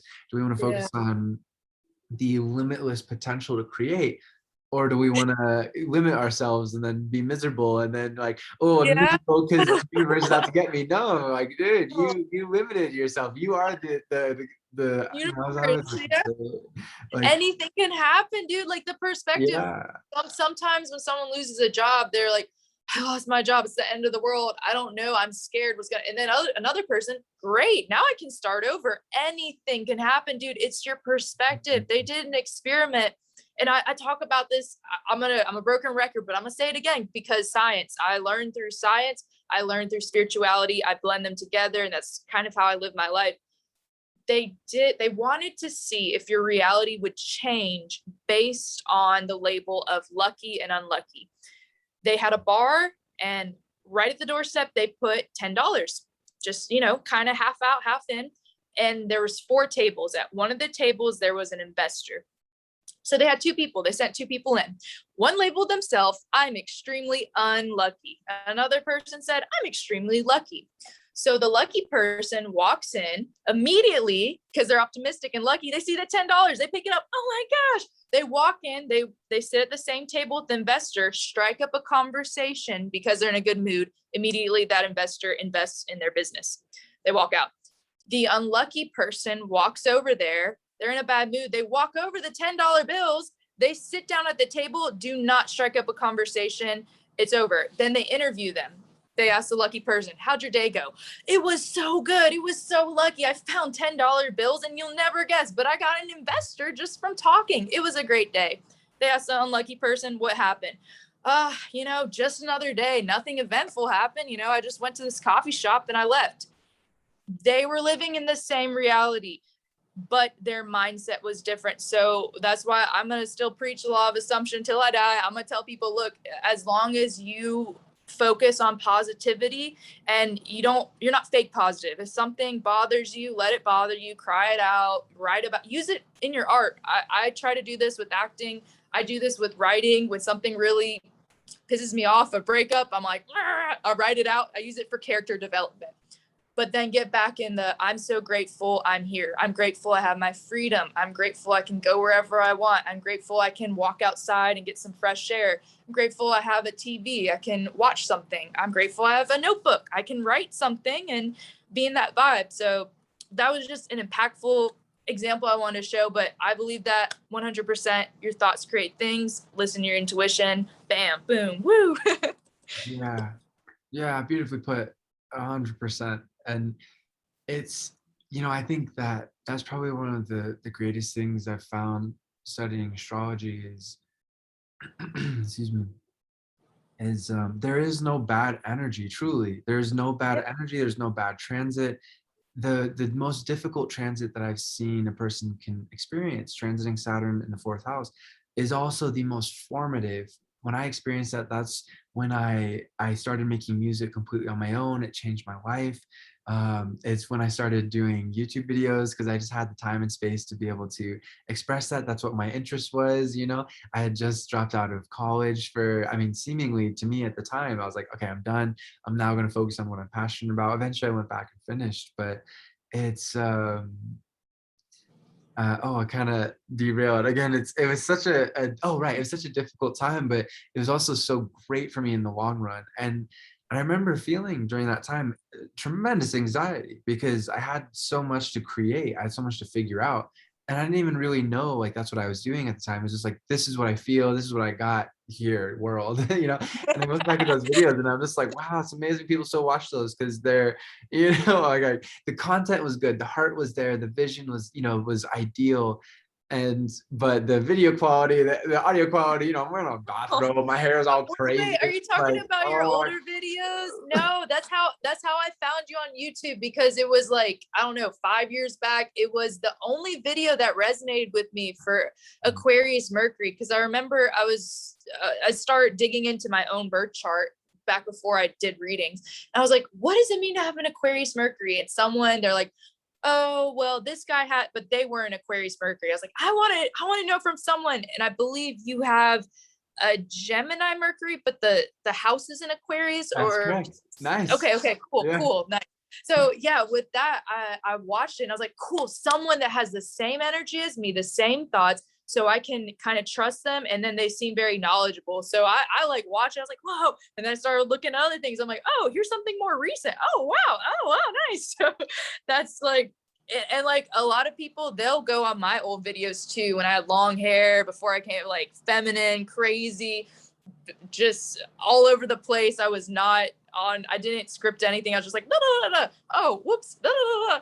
And people, they like it because it's very authentic. So that's cool that you're like, I didn't like the videos, but I was like, dude, that's how I found you. The Aquarius Mercury one. That's like, that started the journey. That's So awesome. dope. And I think that, thank you, that's awesome. And I think that that illustrates exactly what we were talking about, where if the positive intent is there and you're just doing your best, you know, like my first couple of videos, I'm really stiff and very like protective on the camera, but like I'm opening my heart. It's just, you know, I'm not used to it, so I'm a little uncomfortable. And then you see as like months go on, it keeps developing. I think it's so important for everybody to just keep like follow that positive intention and go with it, and things do develop. And it's again, I really appreciate, you know, you saying that, but at the same time, like analytically I look back and I go, oh my goodness, I'll never do like, you know, those particular things good. And that's all good, like it's not a judgment or anything, it's just like, okay, cool.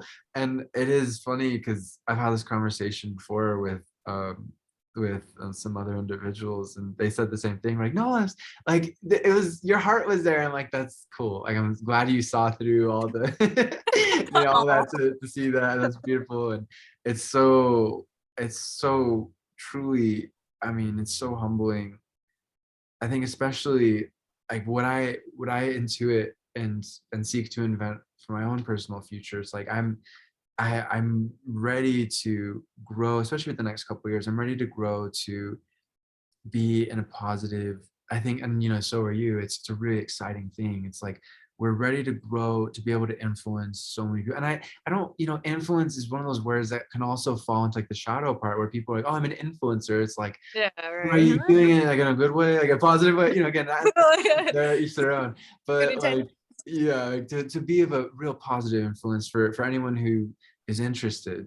I'm really looking forward to that. And I think that my own, you know, clumsy journey is a really good example for everyone. Like, just do it. You'll figure it Yeah, out. Like I just yeah. finally got good audio and video the last like a year. And even then, like last like 6 months, I finally was like, oh, I should just use my phone. Oh, I should, you know, this is Oh, so it yeah. works out, and it just continues to work out. And just follow your intuition. It's so, even when you don't know what you're doing, even when you don't know how it's all going to pan out, just trust what feels right. And you know, I love what you said before of sometimes it is, I think, a lot of people, like, quote unquote, like new age, they fall into that trap. And it's so nice, I don't, I feel that with you at all. I feel like you're very much on the like real world perspective, like, yeah, like positive thinking, but also like, yeah, sometimes shit happens. It's like sometimes things are difficult, things are like trials. And I, So like toxic positivity, like that's like I what, love like you that. can't be That's happy so all the time. good. It's like, What's no, the just smile. I'm happy. It's like yeah, it's like don't fake it. You're making it worse. You're making yourself more stressed. God, just like totally. cry, yell, break something, whatever. Oh, it's like emotional makeup. I'm like, Yeah. makeup can be cool. I know nothing's wrong with makeup, but like it's like it's a mask, and I Yeah, think it's that life ego. it is difficult. It does have its trials. I mean, to be human, it's such an endless dream and blessing for us to wake up to, and it's beautiful. I mean, and just like, you could cry, just even, go through your whole life crying, just the beauty of it all. But face the darkness, face the difficulty, the potential darkness and the shadows within ourselves, and learning about our energies. And that's what's so cool, is with awareness anything is possible. We can illuminate ourselves and others infinitely. And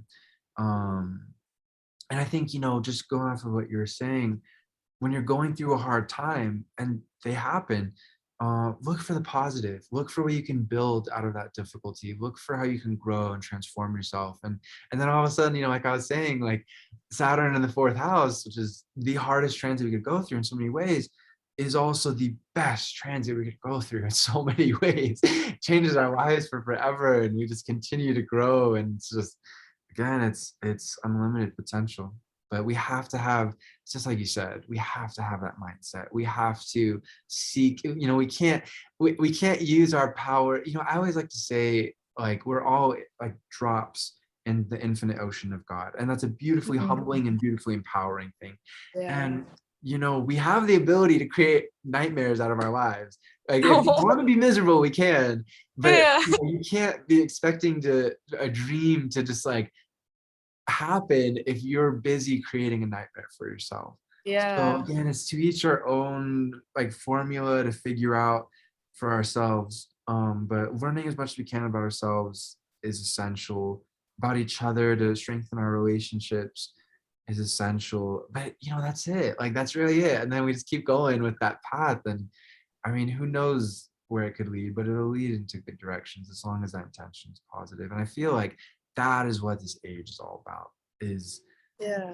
those positive intentions, the positive ideas, positive ideals, being open, and then just letting spirit guide from there, letting your higher self and the universe, I like to think of us as co-creating with the universe. I feel like that's the reality. And Yeah. working with God and the flow, like, how could you lose? No, it's a win-win. No, they say that. I don't know if you've heard of the YouTuber Ambassador Azara. She combines, logic and spirituality. But she said, when you create a spiritual business, the reason why spiritual businesses do so well and they have longevity is the intention you put in it. Yes, you do have to learn about marketing. You got to learn how to make the thumbnail. You got to learn how to make yourself uncomfortable, promote yourself, right?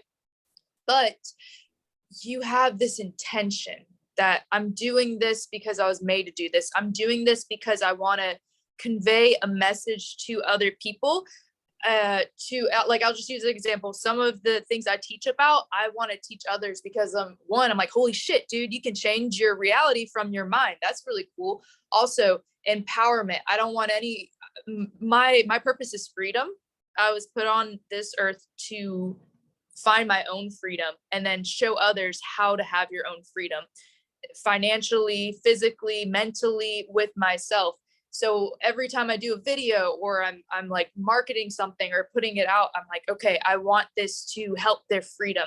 So spiritual businesses do really well because you have that intention. You're meditating, you're taking care of your body, you're tuning in. Okay, what do I want to do, spirit guides? What do I want to do, higher self? Why am I here?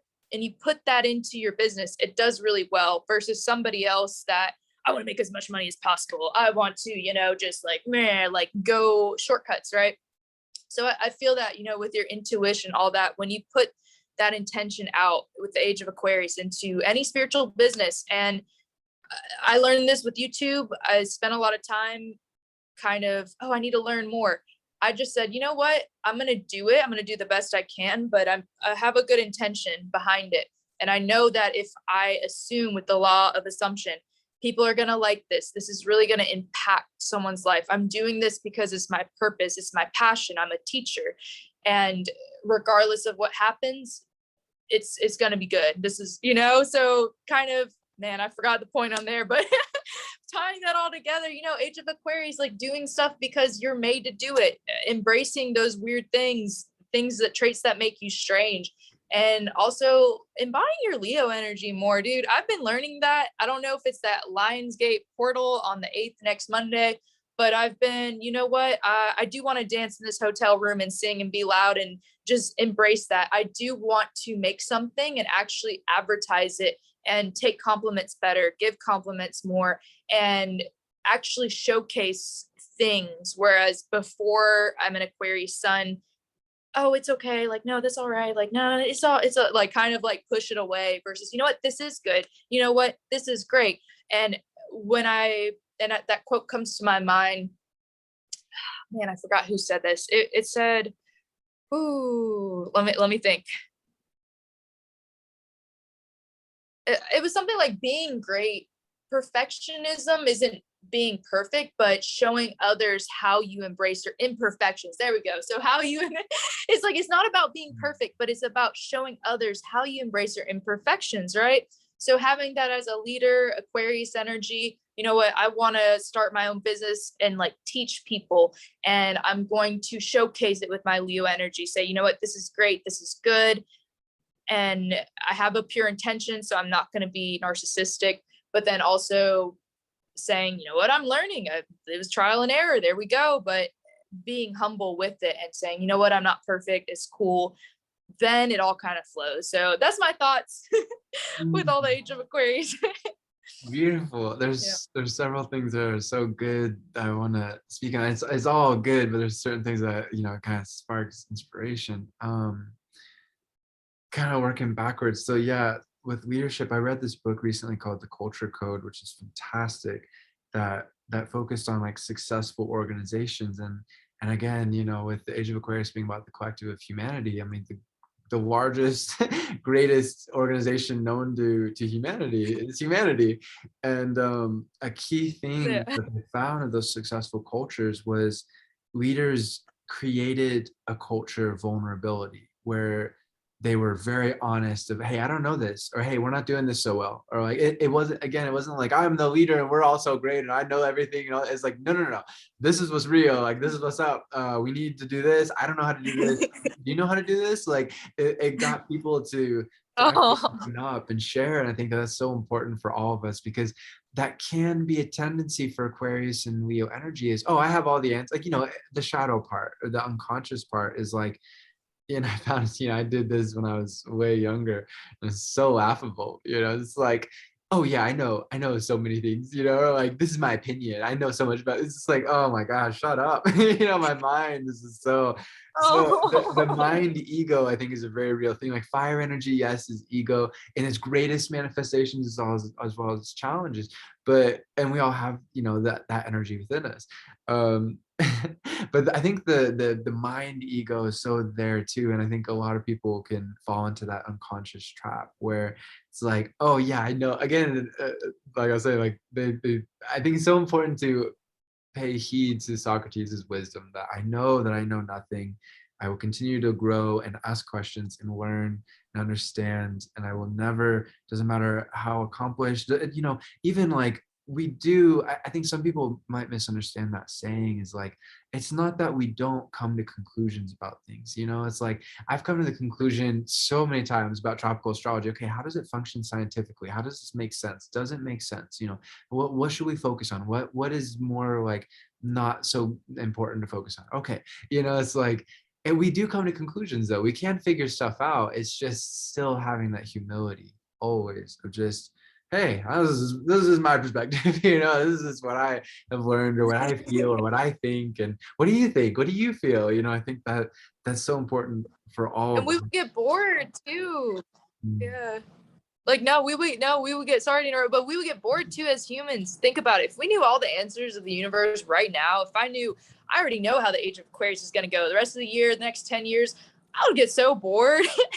And I feel that, the mysteries with life, that's what it's about. Some things are unknown, so it keeps us interested, and that's kind of our purpose. Let's unravel these mysteries and learn them. If we knew it all, life would be really boring. We would just kind of probably get into trouble, right? So I like that we have so much unknown and we're always learning all those mysteries. But yes, continue. Yeah, no, beautiful inclusion. I agree, 100%. And I feel like that's part of the human condition, is we are, as much as we can connect, with intuition, with our spirit to the infinite, and that's so important to do in each in our own particular way. We are bound by time and space. We have these bodies, we have this particular existence, and it's part of being human, and it's part of that, just like you're saying, that mystery, that adventure to see, okay, what can we manifest, and for our highest good, for the highest good of others. Absolutely. I think the last thing I wanted to mention, as per what you said, was, yeah, I can't remember exactly what you said that sparked this thought. Oh, the Leo. But yeah, I think something that's come up for me a lot in my studies has been how much Leo energy cares, at how much, it and Cancer are tied, just like Gemini and Virgo are like two sides of the same coin. Libra, Taurus, the sun and the moon are like two sides of the same coin. And Cancer is known for being the stereotypically like super caring and empathetic, right? Leo is too. It's just, it functions in a different way. A wise person being in tune with Leo energy care so deeply. Their heart can break so much for those that they care about, and can feel so much. And just to have that kind of, I think it's interesting that like people who have a lot of Leo, myself included, because I have rising Venus, Mars, and Jupiter, like without even intending it, like there's a certain like sad smile that kind of like you can see with people with a lot of Leo, that just, again, they care so deeply. Not sad like perpetually, but just like like it's a caring for other people. And I think Yeah. that, along with the Aquarian idealism, and vision, all these other positive things, I think that's so important for us to focus on. And um man, that tied something directly to what we were talking about. um I can't No, remember. maybe like showcasing ourselves more, Right. because I was talking about it in Yeah. acting. Yeah, yeah. Yeah, totally. And not getting caught up in like the shadow side of that Leo, which is just the vain and dramatic and temper tantrum, like to really care and enjoy the spotlight for ourselves, and then share the spotlight with others. And yeah. So I Yeah. have one last question. Do you mind if we get to it? So this Yeah, is yeah, go ahead. super, super like, oh, man. But okay, so what do you imagine the age of Capricorn to be like about 2,000 years from now? Where will we be? What's going to be going on? What do you imagine? Ooh, okay. So the age of Capricorn. I'm just gonna go off astrology on this one. So the age of Cool. Capricorn, I could see that things would probably be focused more on material world, right? Stability. But with the age of Capricorn, I could see us as a whole collective being very consistent with our passions. If we're in the age of Capricorn, like say we're in the age of Capricorn now instead of Aquarius. Okay, so say I'll use acting for example. If it's the age of Capricorn, every day I'm going to be focused on acting, even if I no one like receives it, even if they're rejected. I'm going to be okay. Well, I got to do this. I got to do this because I'm very kind of in tune with this energy. I have a Capricorn sister, and she when she was 18, she went directly into college, stayed in college till she was 23, And she, oh my goodness, dude, this girl, she was taking like 6 classes. She was working 2 jobs. She had a boyfriend. She had like a lot of things going on, but she stayed the course. She stayed very focused on her school regardless.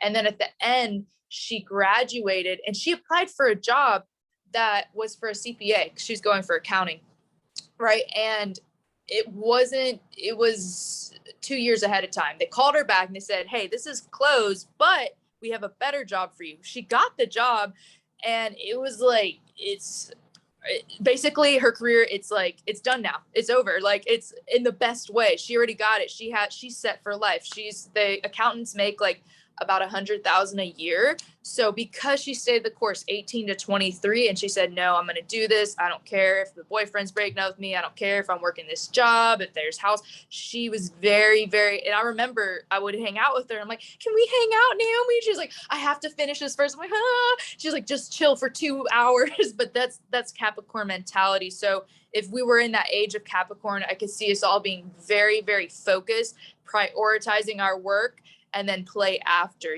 We do have to have that balance. I do remember she would go, when she would party, she partied hard. She had an Aries moon. She's like, let's go get blackout drunk. But she was very, okay, I'm going to get up at 9 a.m. and I'm still going to, focus on this test that's done. So with Age of Capricorn, being very consistent, taking small steps, like that like that little Billy goat riding up the mountain, like, oh, sorry guys, you can't make it. Well, I'm going to keep going, right? So to the very top, knowing that, and also having the mentality, okay, how do I, because they say Scorpio has the power. Scorpios are born with power. That's why we're very intimidating for a lot of people. We have a very penetrating gaze, Scorpio rising, sun, moon. But Capricorn wants the power. So Scorpio, they have it automatically. They figure out, okay, where do I want to put this? Do I want to lead? Do I want to use this for bad? Do I want to use this for good? Capricorn, they strive for it, because what you think about becomes your reality. They're always thinking about work. They're like, oh, I gotta work. Let me put my partner in and function our schedule after this work or before. So if we're in the age of Capricorn, but also, it's not just about work too, because Capricorn, they're right for Aquarius. So I could see them also, they're very intelligent. They see what's wrong with the world because of their Saturn influence. And they see, okay, this is where the government is kind of fucked up. This is where it's not working anymore. So let's start on something new. So I do get that they're also spiritual. So it'd be kind of a blend of both, but that's how I feel, Age of Capricorn. That was a cool question. I did not expect that at all. What do you feel about that? That's a cool answer. Just like, yeah. It's so cool again how we all just have our own perspectives, and I've thought about this for a while. Just more, I'm like, what would that be like? And I never thought really on that like personal level, like, oh yeah, like living it. I always felt like I don't know, I just thought like more just like humanity as a whole. And that's really interesting. I really like that. I think that makes a lot of sense. And for me as a whole, I just picture, and again, it's so hard to like, just as a preface, it's like, oh my goodness, so much is going to change and grow and evolve for us as human beings, including ourselves, not like most of all ourselves, over the next 2,000 years. So what are we going to be like more? Are we going to have like physical bodies? Will we like be in some kind of energetic spectrum? You know what I mean? Like technologically, what will we unlock for ourselves in the next 100? Well, that's more like maybe in the next 500,000 years. I don't know, 2,000. So there's so many questions. Of course, this is pure speculation, pure imagining. I feel like for me, I saw just like you said, that Capricorn following up with the Aquarius, both of them having that Saturn, that structure, that focus. And I feel like with that Cancer influence too, I feel like we're going to be, I mean, obviously assuming humanity's existence in the first place, but I feel good about that. Feel good. I feel like we're going to be terraforming so many different planets throughout our galaxy and even beyond. I feel like we're going to be able to, and who knows, maybe that's even in the Age of Aquarius, but I feel like the Age of Capricorn, we get really like codified with it, really focused, and hopefully we don't get too rigid. Hopefully I think, but that's part of the beauty of Capricorn energy, is we can learn from the past. And I feel like all that we experience over the next 2,000 years, and also previously, but especially over the next 2,000 years, there's just so much that we're going to learn and grow and do and become. I hope that that age takes the best of that and really like solidifies it and stays in tune with those ideals, and makes it, you know, again, it doesn't become too rigid with it. But I feel like, you know, what popped to my head when you were saying that was like, I picture like the Vulcans from Star Trek of just being very logical, you know, and I feel like that's probably in our future, even for the next 2,000 years in a major way. But that Capricorn, I think, is going to extend it even further. And I don't know, it's, you know, we'll always have our emotions. I mean, as long as we have bodies, or maybe it's just part of consciousness. I don't know. There's so many great questions, you know. But that to me is what I feel like is going to happen. We're just going to continue to grow throughout the universe, eventually meeting other alien species. Hopefully having Yes. you know, being wise. So even if other alien species are not wise, we can still maintain as much peace as possible and just learn and keep growing and just keep, I mean, I don't think consciousness is a goal. It's not like we're not looking for, you know, I think one of the greatest spiritual wisdom is to just be still and to just be and to appreciate that and to have all of time and space melt away and we're just consciousness. You know, that's a beautiful thing about existence. That's probably the most beautiful thing is just existing, you know, without any kind of Yeah. anything in the way. Um, but I do feel like it's natural for us, you know, with this time and space physiology of being human, to just keep growing again, hopefully, ideally, peacefully, if as long as we're in tune with ourselves and our morals throughout the cosmos, and helping other species to also do the same. You know, very much again like Star Trek or like Mass Effect, you know, these type of these narratives where there's all sorts. I mean, Star Wars, sure. Star Wars is a whole other topic. There's some stuff there that I don't, you know.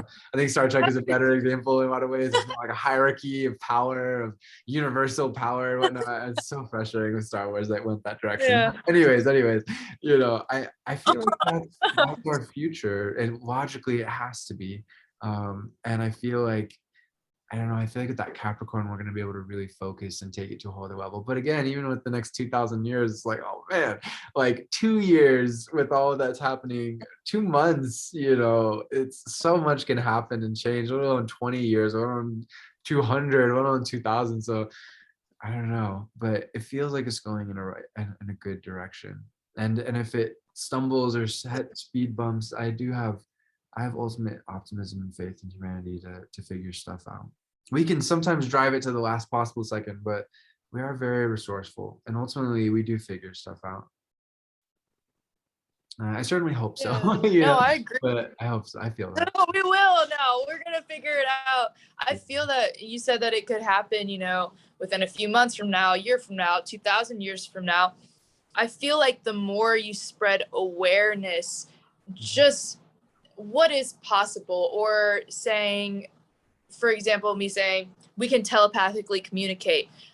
This plants a seed in someone else's mind. Anytime that you communicate your ideas to somebody, it shows them, maybe this is possible. And then I feel like we evolve. You don't have to have it figured out, like, how do we live without a body, or how do we live without a phone, or how do we, you know, have this image in our, and once we start to kind of awaken with that, and that happened with me with spirituality, with astrology, with the law of assumption, then I started kind of moving. So I feel like it could happen as fast as we want it to, by spreading information. You know, anyone who has good leadership qualities or in tune with their spirituality, good intentions, them just making videos, literally making YouTube videos, or talking with their friends like, yo, do you think that we can telepathically communicate? Do you think that we're aliens? We're actually starseeds, and we had amnesia. Now we're waking up, and the aliens we're afraid of are ourselves. So I don't know, just whenever you open your mind, there's a beauty in that. Keeping your mind open. And if you were to tell me something off the wall right now, I don't have to understand it. I don't have to know how or why. But if I say, that's interesting, it could be possible. It could be possible. It could be possible you're an alien. It could be possible I'm an alien. It could be possible there's life on a different planet. It could be possible we could create an invention. Maybe all this information is already here, but it's hidden by the government, by the group controlling the government. You know, I got to throw the conspiracy theories in here.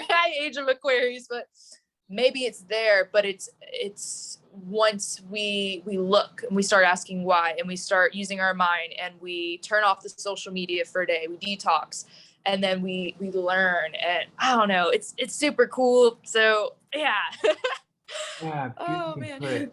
And you know, I feel like the most important veil to lift is the veil between ourselves and the universe. It's like you said, that amnesia that we forget about, where you know, I mean, just like you're saying, I completely agree with everything you're saying. And like, I, you know, conspiracies are like a whole other thing to go into, but I feel like Oh, it's so much, how do I put this? I feel like in a sense, like the greatest conspiracy is what we can potentially hide from ourselves as per our true nature and how much we can create. You know, it's like if tech or ideas or whatever is being hidden from the vast majority of the human population, we can find other ways to it. You know, again, we have that universal mind, we have the universal heart. I think it's so important to get away from the us versus them mentality, which some people find themselves in, you know, where it's like, oh, they're the problem. You know, they find themselves like in that like shadow Aquarius, like we need to rebel against like somebody or something. And it's like I feel like what we really need to rebel against is our lower nature, is being asleep, you know. And even if, you know, again with conspiracy, Yeah. maybe it is true. Again, just like you said, who knows? We shouldn't ever assume. But at the end of the day, what we do know is as human beings, we are so much more powerful than we could possibly imagine, and our imagination is so much more powerful than we could possibly imagine. And when we remind ourselves of that, you know, if other people like are doubting us or getting in our way or whatever, we'll just peacefully find another way around them. You know, it's like whatever. People who are conscious are in connection with God, the universe, the infinite. You know, it's like anyone who's unconscious and just trying to, whatever it might be, ego or pride or greed or whatever, it's like uh, whatever. I might take this Yeah, for a don't give it moment, any but then I'm more meaning. focused on the vision, you know. It's like, and that's unstoppable, Mhm. you know, if it's a positive Yeah. intent. Yeah. No, I believe that 100%. Yeah, kind of ignoring those people's and naysayers. Don't give it any emotional reaction. Don't give it any meaning. That's one of the strongest things you can do with the law of assumption is nothing has meaning in this world other than the meaning you give to it. Mm, Like this has no meaning. This is just paper and ink. But if I give it a meaning, this is the most important document in the world. This is going to change the world. This is worth $1,000,000. I'm mm, going to treat it differently. And it's I don't know. That's kind of how we can function. I feel at the age of Aquarius. mm. I kind of agree. I kind of disagree with the rebel thing. Maybe it's the Aquarius. I'm like, we gotta rebel. But I agree that we should, whatever you think about, manifest. So if we think about it in a negative sense, oh, things are so bad, we can't trump the evil, like if nothing matters, if this group is over it, you're giving it too much attention, you're making it bigger versus, Mm. okay, let's be prudent, let's not accept mainstream news, let's do our own research and let's rebel, but like with a cause type of thing, like let's rebel in a way that, you know what, I'm tired of using money in exchange, I'm gonna instead use barter, and I'm tired of how the way it like community is working, it's not working anymore, so I'm gonna do it that way. So I agree a little, but I also disagree, so I'm like, I gotta stick to my Aquarius opinion. No, that's totally cool. I feel like we're kind of using different words for the same thing too. Because Probably. I totally agree with what you're saying. Is like, yeah, we do need to, in a sense, rebel against the wealth inequality that exists Yeah. in the world. But it's just like you said, it's rebelling with the cause. It's Yeah. I think utilizing peaceful intention and creating an alternative, um because just ultimately, it's so easy, for us as human beings to fall back on the us versus them mentality. And certainly, like, some people are fucking up. It's like some people just only care yes. about money, only care about Yep. power, and they're corrupt. But at the same time, it's like those are human beings. They are consciousness. And even if they are like just horribly narcissistic, they're not ever really going to change. Like, there needs to be a transfer of power in a different way. Again, I feel like focusing on the positive intention is, I think this is the key for what I'm trying to express. Is my teacher who helps me so much. She's a tarot master, Teresa Peacock. She's really incredible. She also helped me with astrology. She taught me something one day where I was like, oh, that's good. Where it's not about revolution, because that's revolving. That's just going in circles. You use violence, you're gonna get violence. You use anger. Well, anger's tricky. Again, we're language is tricky, and anger can be actually a positive energy, so we're not going to get into all that. But ultimately, like, positive goals, right? We can use anger as a fuel for a positive goal. As Johnny Rotten or John Lydon in Aquarius said, anger is an energy. As Joe Strummer, Leo said, you can use it. You can use anger in a positive sense to move forward. So, anyways, okay. But going back, digression. I kind of lost my train of thought. Oh, right. Instead of revolving and going in circles, um I'm sorry, I'm just, I've been a revolutionary in past lives, and it's just funny because it's like, yeah, no, it doesn't work. Like, you can't kill people and then stuff, like, suffering continues, the unnecessary suffering.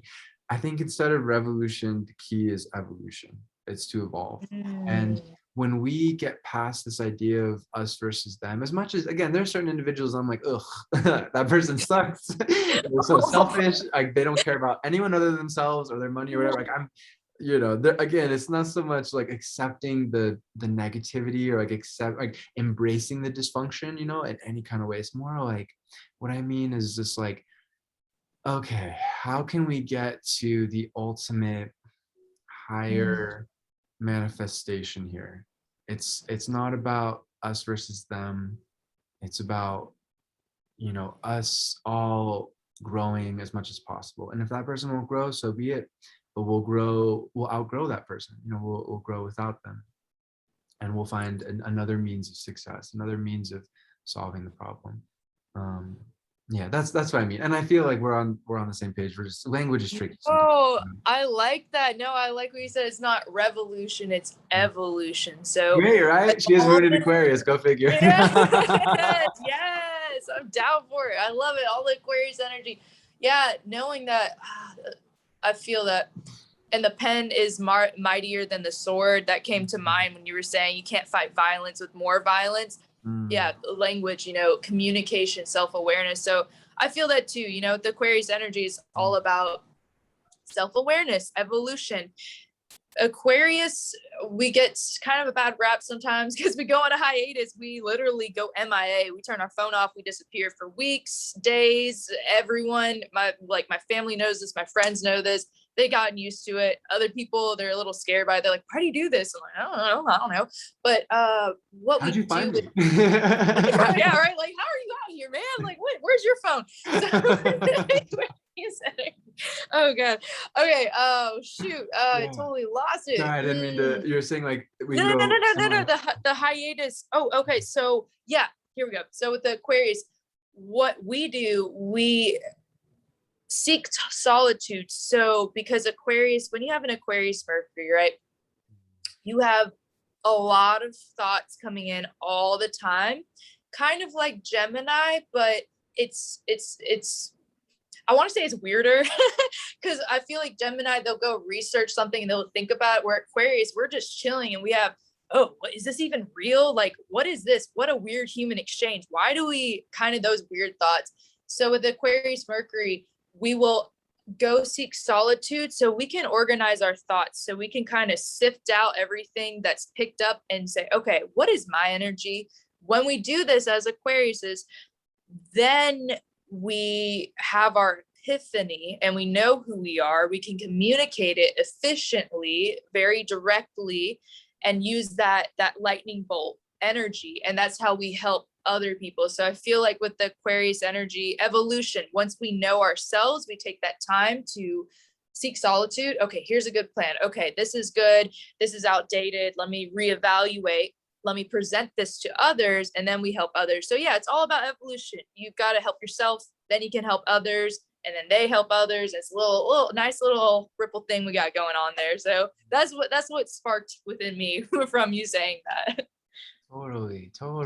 And I think that's the greatest gift that we can give ourselves and others. And the problem before us is the solution that we didn't even think of before, Mercury in Aquarius, Mercury in the house of Aquarius, it absolutely, we can connect with that universal mind. But that's what's so cool about the human experience is everyone can do this, everyone. Yeah.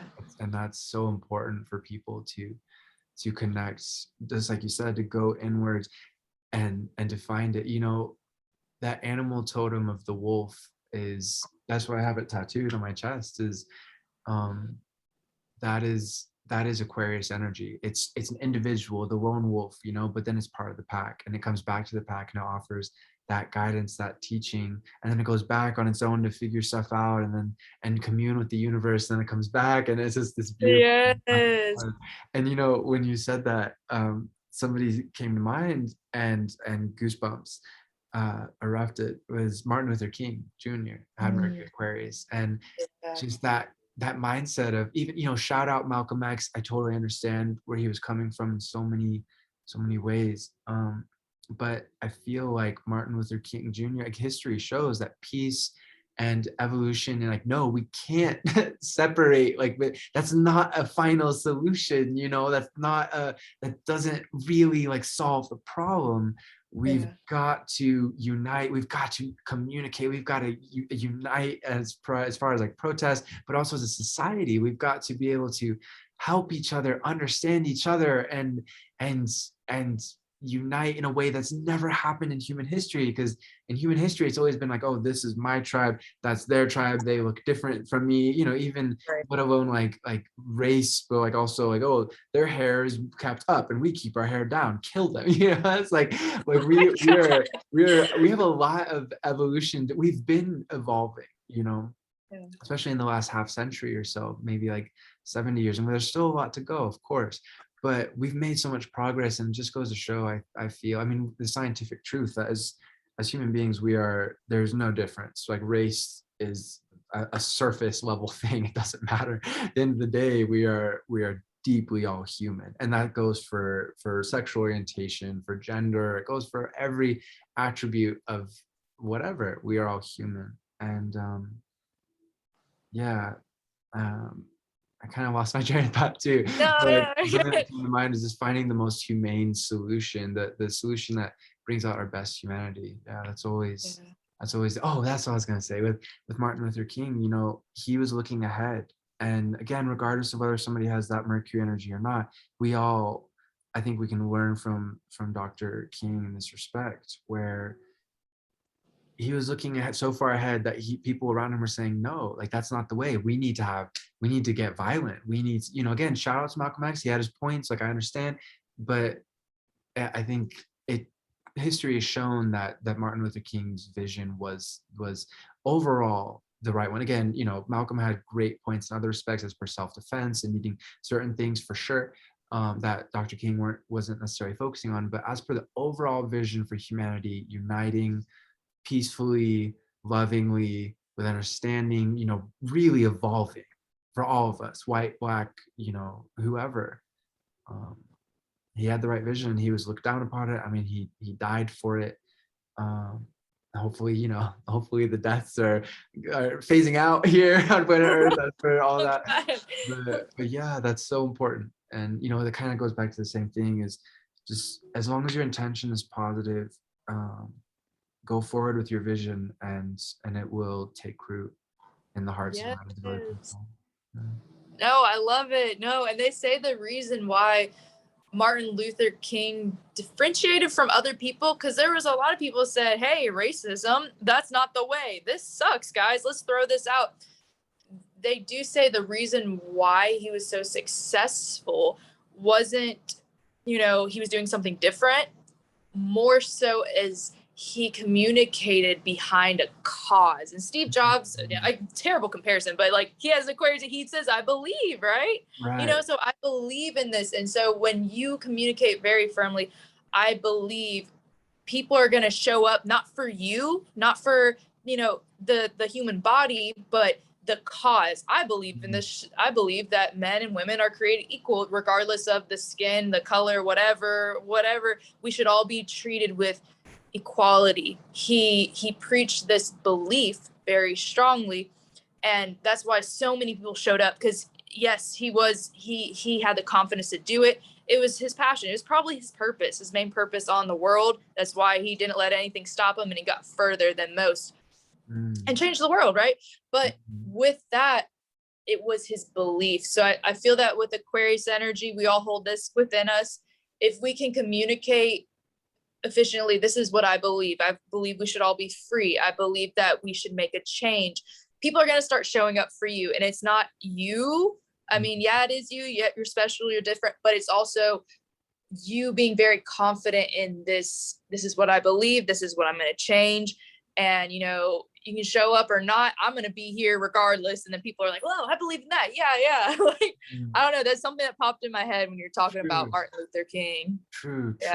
And, that makes room for other people's specialness to come forth in their own right, and that's totally, and, Steve Jobs is also Mercury Aquarius, by the way. Yeah, he's Mercury Aquarius, man. And like, that's why I researched, I went very deep into Aquarius Mercury, because it's like, I want to learn all about this. It's a genius placement, man. Like, I mean, but they got a little leg up on the epiphanies. They come a little bit faster to us with Aquarius Mercury, where I feel other zodiac signs, you gotta kind of like, you can tune in, but it's a little bit more difficult. So we have that. We do have the isolation, so that kind of it balanced, right? So with the Steve Jobs, when I learned about him with his Aquarius Mercury, the reason why Apple was so successful is other businesses said, we're launching this phone and it's the best of the best and it's at the lowest price and we want to make a lot of money off it. That's why it wasn't successful. Steve Jobs said, I'm doing something that's going to change society.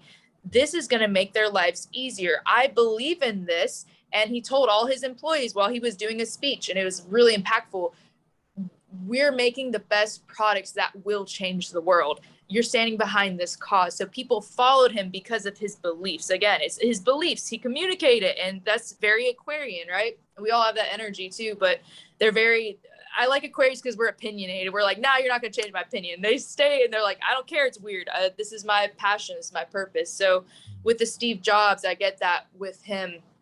He communicated that, and it was successful because he believed in it. He communicated, he got everyone on his team, and then he kind of showcased it. Maybe he had some Leo in his chart. He's like, look, guys. And everyone's like, whoa. But he did, every time he makes a product, he really works on it. And man, I forgot what I was going to say. I'm thinking about another invention while I'm talking about this.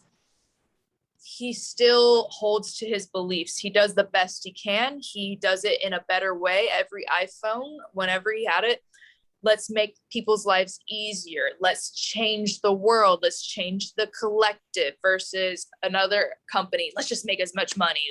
We're the best of the best. He was like, no, we're going to change the world. So that's something I noticed with Aquarius Mercury's, that energy. We all have that vision. Like I feel within us, we all hold this regardless of your zodiac sign. We do want to make a difference. Just Aquarius, we know we can. So we kind of like, let's go, let's do it. Like it's our vendetta kind of. We're like, let's do it, rebel. Yeah, definitely. Absolutely. It's the more negativity that we experience, the more that, I mean, of course there can be an emotional effects. We might have to really consider things like, hold on, is there things that I'm missing here? Is there anything I need to consider? But at the end of the day, when we come to the conclusion, like, no, I'm on the right track, or like, or whatever, it's like, no, okay, I'm definitely gonna got this then. God got this. Absolutely. Absolutely. And I think that's, again, I think it's so important for, just like you said, for every zodiac sign, like it's so important for all of us to learn about all of these different energies. Of course, you know, Yeah. we are focusing on Mercury, Aquarius, and that's its particular gifts, but every single energy has its gifts, and we can learn, we are meant to learn from each other. So I hope that, you know, anybody who's watching that part understands that that does apply to you too. If you admire these qualities, and for all of us, if we admire a quality in another person, we can develop that within ourselves. You know, Yeah. it's important to accept and embrace how we are as per our particular energies. We'll never, you know, always be a Gemini, you know, etc. Like we'll always have our energies, but we can learn, again, evolve. We can evolve Yeah. so infinitely much in any direction. So I think that's important. Yeah. Yeah. You can tune into it. I feel Yeah, that. true. You We can covered use so the much law of great assumption. stuff. Oh yeah. Sorry. All right, so Go no, please ahead, go continue. ahead. You're about to say. The last thing, then we'll wrap up. The law of assumption, I noticed this because I kind of fell into the trap. I'm an Aquarius, I'm a Virgo moon, I'm a Scorpio, right? But a law of assumption, you can take any quality, any personality trait you like in other people and yourself and assume that, and it'll be true. And I found this because I looked up, it was funny. It was somebody who had a Gemini moon or Gemini Mercury. He was a Virgo rising. We met in a bar and he's like, "Do you know anything about astrology?" And I said no, because I wanted to hear his perspective. He's like, "No, no, no, no, let me tell you about yourself." So I'm like, and then he was like, "You jokester, why didn't you tell me?" I'm like, "I don't know. I just like to see people's perspective. I don't know." But he was telling me about the cusp, how you're an Aquarius, but you can be on the cusp and share signs. So found out I was on the cusp of Aquarius and Pisces, and I always labeled myself, "Oh, I'm emotionless, you know, I'm a robot, I can detach, you know, I have emotions, but I can turn them off when the time calls." Then I saw, "Oh, I'm on the cusp of Pisces," and I learned about it, and I was like, "Oh, well, yeah, I am really sensitive. Oh, yeah, I kind of look at the world like it's so beautiful, it's so romantic, but I don't show a lot of people that." Yeah, I get, my feelings do get hurt very easily, and I romanticize my life. I like fairy tales, mermaids, all that stuff. What was the other thing? Escapism with Pisces. I would kind of, if there is a problem with somebody in my life, I would just go write about it, or I would go read, or I would disappear in that. So I noticed, oh, I'm actually really emotional. Holy heck, I'm really spiritual too. Wow, I have a strong intuition. Wow, I have this water energy. I have a lot of feminine energy within me. I have a lot of empathy. And because of that, so when you use the law of assumption, or when you kind of learn, "Oh, I have Aquarius, I also have Pisces, I also have Cancer, I also have Leo," and you can, like, this week I've been really in Leo energy. All right, let's go Aries energy, fire, let's put that creativity, but also balancing it, kind of lowering my voice when I want someone to see me as more feminine, being more relaxed, chill. So yeah, dude, you can hone into any of these things on your mind. Super amazing. That's it. That's the last thing. But I was like, I gotta get Yeah. that in. It Oh. changed my perspective. I was like, oh shit, I have Pisces too. That's why I feel a little different than the other aquas. Like I have that emotion, but I can shut it off. I can like tune into it if I need to do a tarot reading, and I can tune into the Aquarius if I need to get more masculine or create a project and push it out, and then both of them at the same time if I want, right? So yeah. Beautifully put, and I think that's such a good message too of you know, like we were saying before, yeah, being able to learn from other people, but also being able to learn more. I mean, the outer universe is infinite, and the inner universe is infinite too. I mean, ultimately it's all connected, of course, but learning more about ourselves, yeah, it's such a fun thing. And tropical astrology helps so much. You know, astrology in general, I don't mean to, just to me, tropical is what I've always relied upon and specialized in. But yeah, that looking at our charts and being able to see things we didn't see before, or yeah, appreciating the houses so that we really do all have all the energies just in our own particular way, and how to accentuate that and appreciate that, and to more fully embody it. I mean, that's a lifelong process, however, whatever method we're going to use to do that. But it's so important that we do that. And again, I feel like that's what this age is all about, is learning about ourselves as individuals, learning about the universe, and just both of those things continuing, doing a positive spiral of the more we learn about ourselves, the more we learn about the universe, it's connected, and this positive things happen. It's really exciting, and I feel like the key is, again, it's like Eckhart says, like just we have to wake up to who we are and what our lives are about, and we craft from there. We make it, just like you said, we imbue our lives with the meaning that we need to feel, and that is absolutely meaningful. It's not arbitrary. It really does make all the difference in the universe for ourselves and other people. 100%. I like the spiral. I like the spiral thing. I was like, yes, I love it. So Yeah, do you have any more questions? Because I wrote some, but like literally all the ones I wrote down, that's what we already went over. So yeah. That's all I got. I feel like yeah, we covered so much good stuff. And naturally, in the future, if anybody has any questions for us to cover, like we can do more videos and whatnot. Clap for it, definitely, 100%. Yeah, anything in general for me, astrology, I'm down to talk about, unless it's super far-fetched, then I have to research it. But even then, I like because astronomy is the study of the planets, and astrology is the study of the planets, how they impact us. So it's science, but it's also an art. It's up to our interpretation and how we communicate it. So I feel that way about astrology, but I do like the science behind it. But yeah, yes, definitely. Yeah, I see it as it's a soft science founded on a hard science. And so it has incredible benefits because we have that data, but then exactly there's a science, but there's also an art to interpretation. Yeah, absolutely. And applying it, to ourselves, to other people, etc. But yeah, we go on and on and on. Right. It's been so fun. So Yes. in the about section, I'm thinking let's put both of our YouTube channels so people can find through either link, and Yeah. come get readings if they want. And Do yeah, it. please, ask questions in the comments, or share your perspective, what you think, what you feel. I don't really know what else to say except just enjoy consciousness. That's what we're here for. Enjoy the Age of Aquarius, man. Embrace your Aquarius energy. Let's go for the future, and also showcase your talents with the Leo energy. Super amazing. You got it, guys. Let's go. I'm ready. Beautifully said. Awesome. Well, I always like to sign off. Infinite love to you, my friends. Namaste. And namaste means the divine in me, the divine in us greets and celebrates the divine in you. So thanks for watching. Yes. Until next time. Yeah. Thank you guys so much. Amazing. Love it. All right, bet. All right, cool. Peace. Bye. See ya.